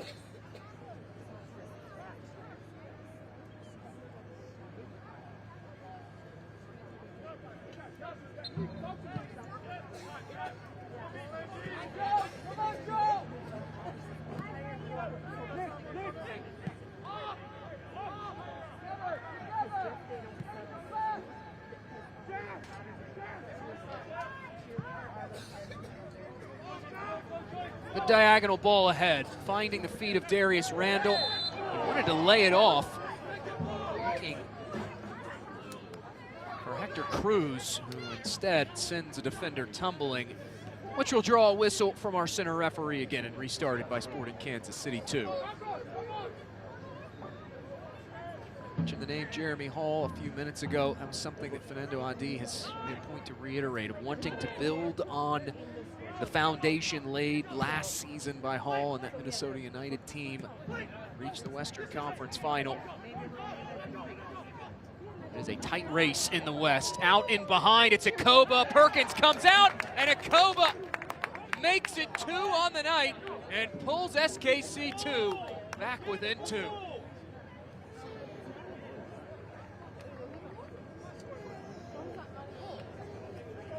Still some fight left in this Sporting KC side. And Tega Ikoba, now 4 goals in his last 2 appearances. That's a good find out on the wide angle. Johan Ortiz feeding Ikoba, who does the rest. Perkins came out, but couldn't dissuade Ikoba.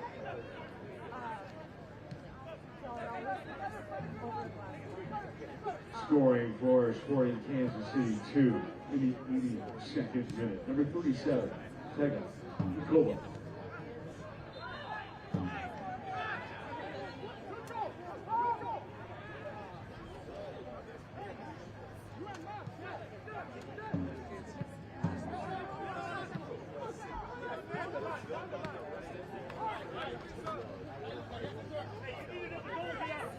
Randall on the turn. Defender going to ground at the right time. Still, though, can't knock it away from Darius Randall. Find it forward. Here's Bojang. And it ultimately is turned over. Misael Rodriguez now turning on the Jets. It's Rodriguez. Dancing through defenders. Now Rodriguez going for it. And whistles it high. Misael Rodriguez, the former Town FC standout, now Quakes 2. He has had a penchant for bagging goals in his career. 21 goal contributions, 12 of his own. Had his eyes on a third for Sporting Kansas City, but a little high. Now Minnesota United 2 looking for a response. Trying to find Adebayo Smith in behind, and they do. Cruz calmly navigating through the SKC2 defense. Back onto it is Cruz.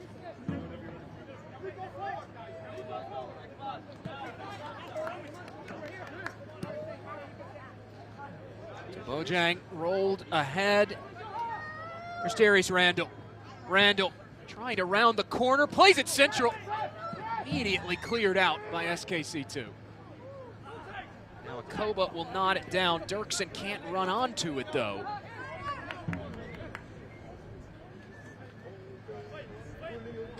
Loons will have a throw in. Salt away these final few minutes and pick up win number 6 on the season.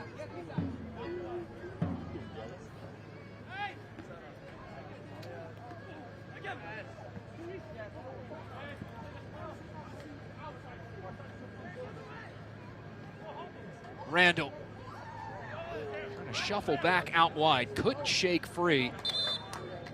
Now Sam Worcester, the 16-year-old, out of play it goes. And the Loons will make another change, their 5th and final substitution of the night. Trotting on is Will Maines, the 17-year-old out of the Minnesota United Academy, making his professional debut on this Monday night. Maines, the long throw ahead, probably thumped out by Sporting Kansas City too, and it'll be another throw for the 17-year-old native of Minnesota.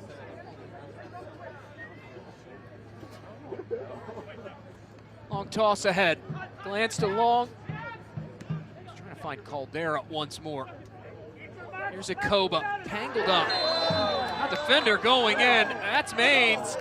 Reaching into his pocket, and this will be a straight red.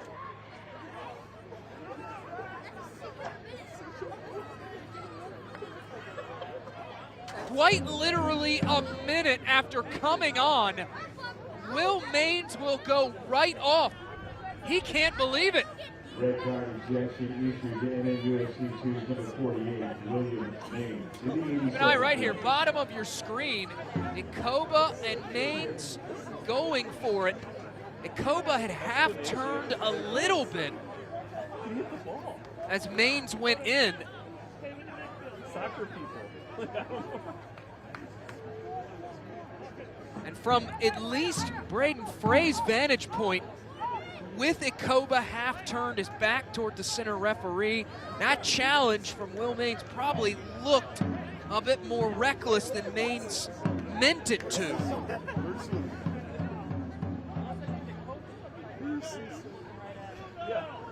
Straight red, the 17-year-old academy man who just subbed on. And for these final 3 minutes and change, Sporting Kansas City 2 will have the man advantage.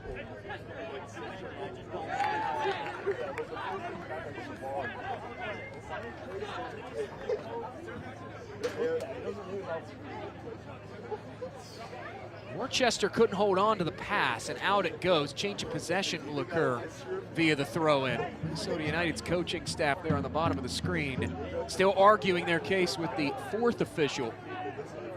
Well, a straight red, that's not very Minnesota nice. First red card handed out to the Loons in 2026.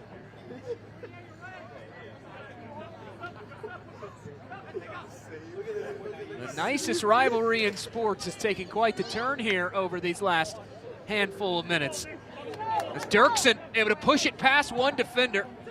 Pushing forward for coverage is Anderson Ferris. Has a goal tonight. This man has 2. Tega Akoba.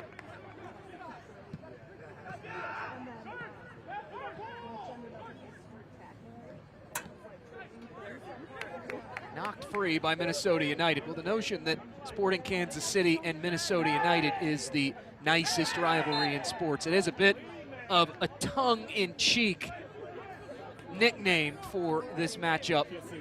As we get a whistle for a foul. There's actually a great article about this from a couple years ago written by Charles Boehm on the MLS website back in 2021 about the origins of this. The joke being that the upper Midwest, known for their unique brand of kindness, and they actually interviewed Brett Coleman, former Minnesota United defender, who at the time of the interview was the only remaining player from the old Minnesota NASL era. Here's Cruz, has a hit from distance, pushed over the bar and out of play.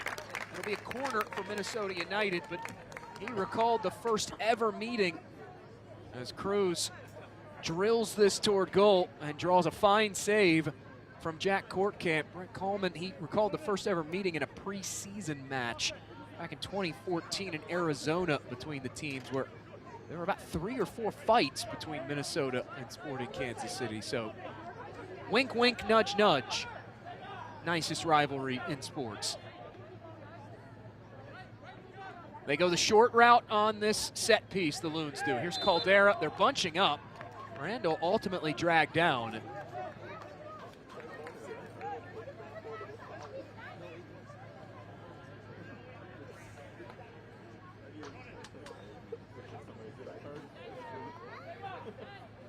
The fourth official has indicated there will be a minimum of 6 minutes of stoppage time. 6 minutes of second half stoppage time handed out according to our fourth official.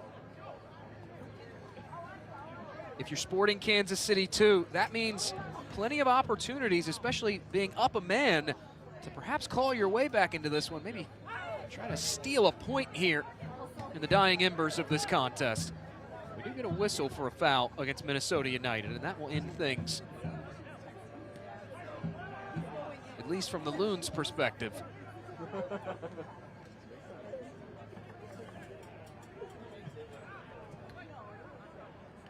Trying to switch the point of the attack. Thought they had Dirksen parked centrally. Instead, it's Keen Perkins coming up with it, and now here's Nick Dang. Gonna send this one forward up the near touchline. Bit errant there, and it does go sailing out. SKC will have the throw in. Well, Sporting Kansas City, this road swing will continue at Austin FC, at San Jose Earthquakes. The job doesn't get any easier if you're Sporting KC.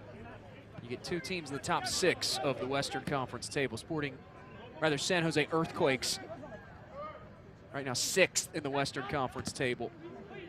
But just 9 points separating 1 through 6 in the West. And that top of the table battle even tighter, as the Loons will have the throw in. Dynamo Dos 31 points, City 229, Austin FC 28 in that top 3 conversation. Portland Timbers, they have 26 points.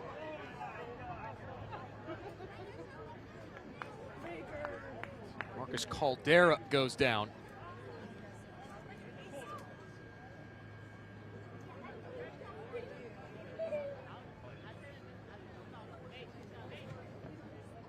Portland Timbers, too, they will have a new manager, at least for the foreseeable future, as Marcus Caldera, worse for wear, needing some help to get back to his feet. Jack Cassidy, who has spent the year as the Portland Timbers 2 manager in the wake of Phil Neville being dismissed from his post as the Timbers MLS manager. Cassidy appointed on an interim basis to lead Portland Timbers. Look back at the foul that sent Caldera tumbling down right there in the center of your screen. Gael Quintero just sending Caldera down, and he stays down as trainers are out. Marcus Caldera, 3-goal contribution evening here in the Twin Cities. Had 2 goals in the first half, got an assist on Minnesota United's 3rd goal of the night in the infancy of the second half, and it has continued to be all Loons here on this Monday night.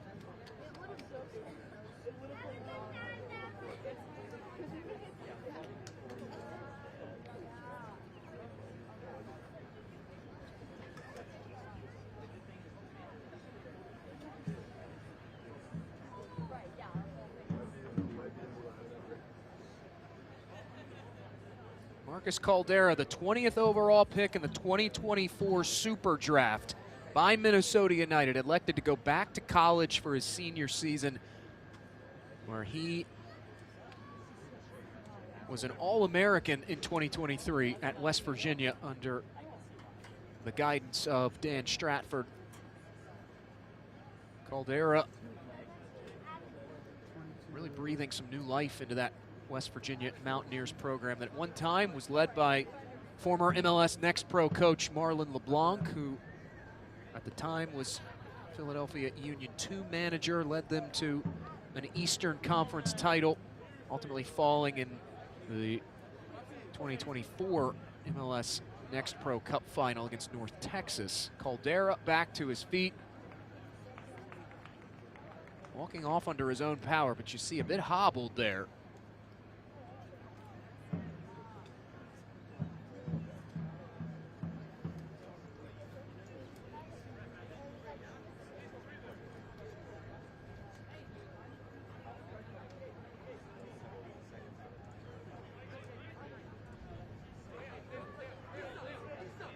Caldera making his way over to the Loons touchlines, and despite the knock after being assessed by the trainers, Caldera, at least for the moment, looks ready to come back into this contest. Put back into play ahead on the restart by Dang.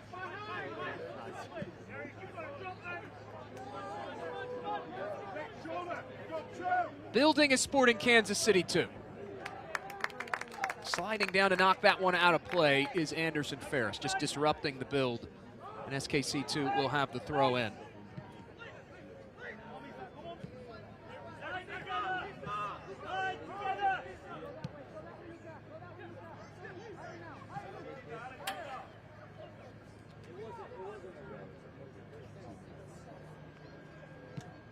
These teams don't have to wait very long to see each other again. July 19th. While that is over a calendar month away for Sporting Kansas City 2, that's just 3 fixtures away. A light month of June after a fixture-heavy May for the Sporting Kansas City 2 side.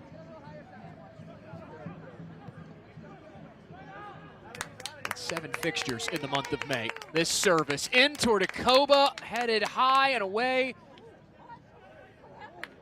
Still free initially. Now Adebayo Smith jumping in front of what would have been a shot for SKC2. Adebayo Smith toppled down, and this will be a late booking against Sporting Kansas City 2.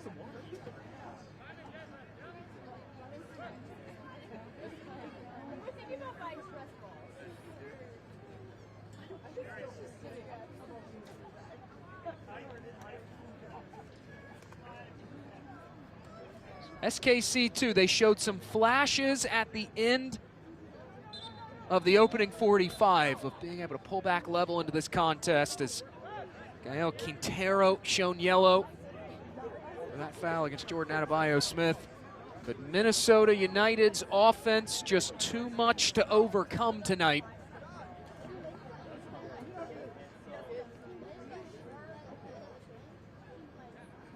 All the way on the other end of things, Anderson Ferris had yet to make it back to his feet. Trainers will trot on out. Anderson Ferris, one of 3 goal scorers tonight. Caldera, a first half brace. Ferris and Troy both grabbing goals in the second 45 minutes.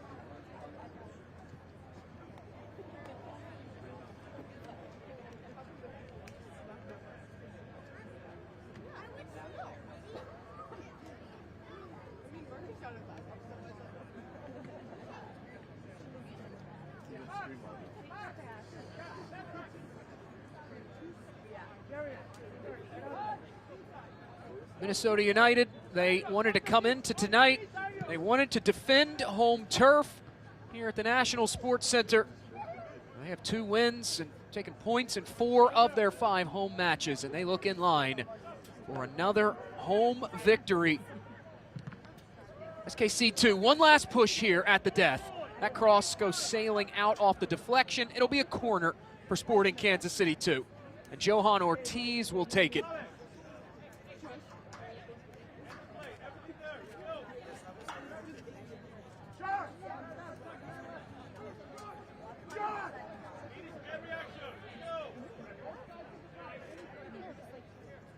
Have gone well over the 6 allotted for stoppage time. A couple of injuries have extended this stretch of play out as Ortiz in swinging ball, pushed aside by Perkins, headed back in the mixer, and stopped by Keen Perkins finally.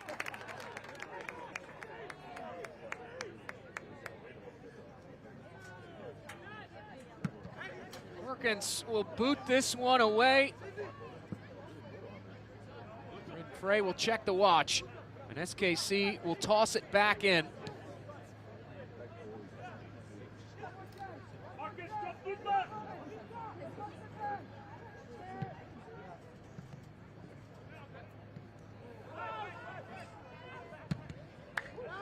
Perkins able to fling this one forward, trying to pick out Adebayo Smith. SKC2, they had numbers back, an appropriate amount. Able to deter Minnesota United's effort there. Now here's Ortiz. That one goes whittling through the middle on that service. Deflection falls to Misael Rodriguez. Carving around now, Rodriguez! Oh, it's a stunner! Misael Rodriguez on the last kick of the game. Goal scored by Sporting Kansas City 2. Number It's not enough. Misael Rodriguez. And that's a victory for your Lord tonight's final score. Misael Rodriguez, a flash of brilliance at the end of the contest, making the scoreline look a little trimmer than what it was. And as soon as he scores, the full-time whistle sound. What a way to end things in the Twin Cities. The offense, though, for Minnesota United, not able to be overcome by Sporting Kansas City 2. And a big reason for that offense for the Loons, it's been the play of today's Man of the Match presented by Adidas. Who else but Marcus Caldera, the opening goal in the 14th minute. He completed the brace in the 24th minute for Minnesota United, opened up a 2-0 lead on Sporting Kansas City 2. He also grabbed an assist as well. Marcus Caldera, now 2 goals off the catbird seat in MLS Next Pro in that Golden Boot race.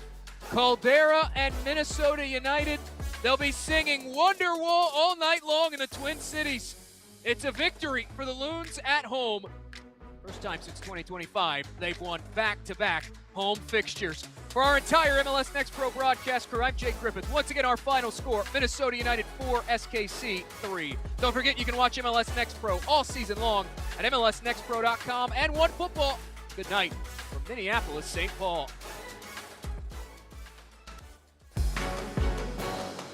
This copyrighted broadcast of Major League Soccer may not be retransmitted, reproduced, or rebroadcast without the express written consent of Major League Soccer.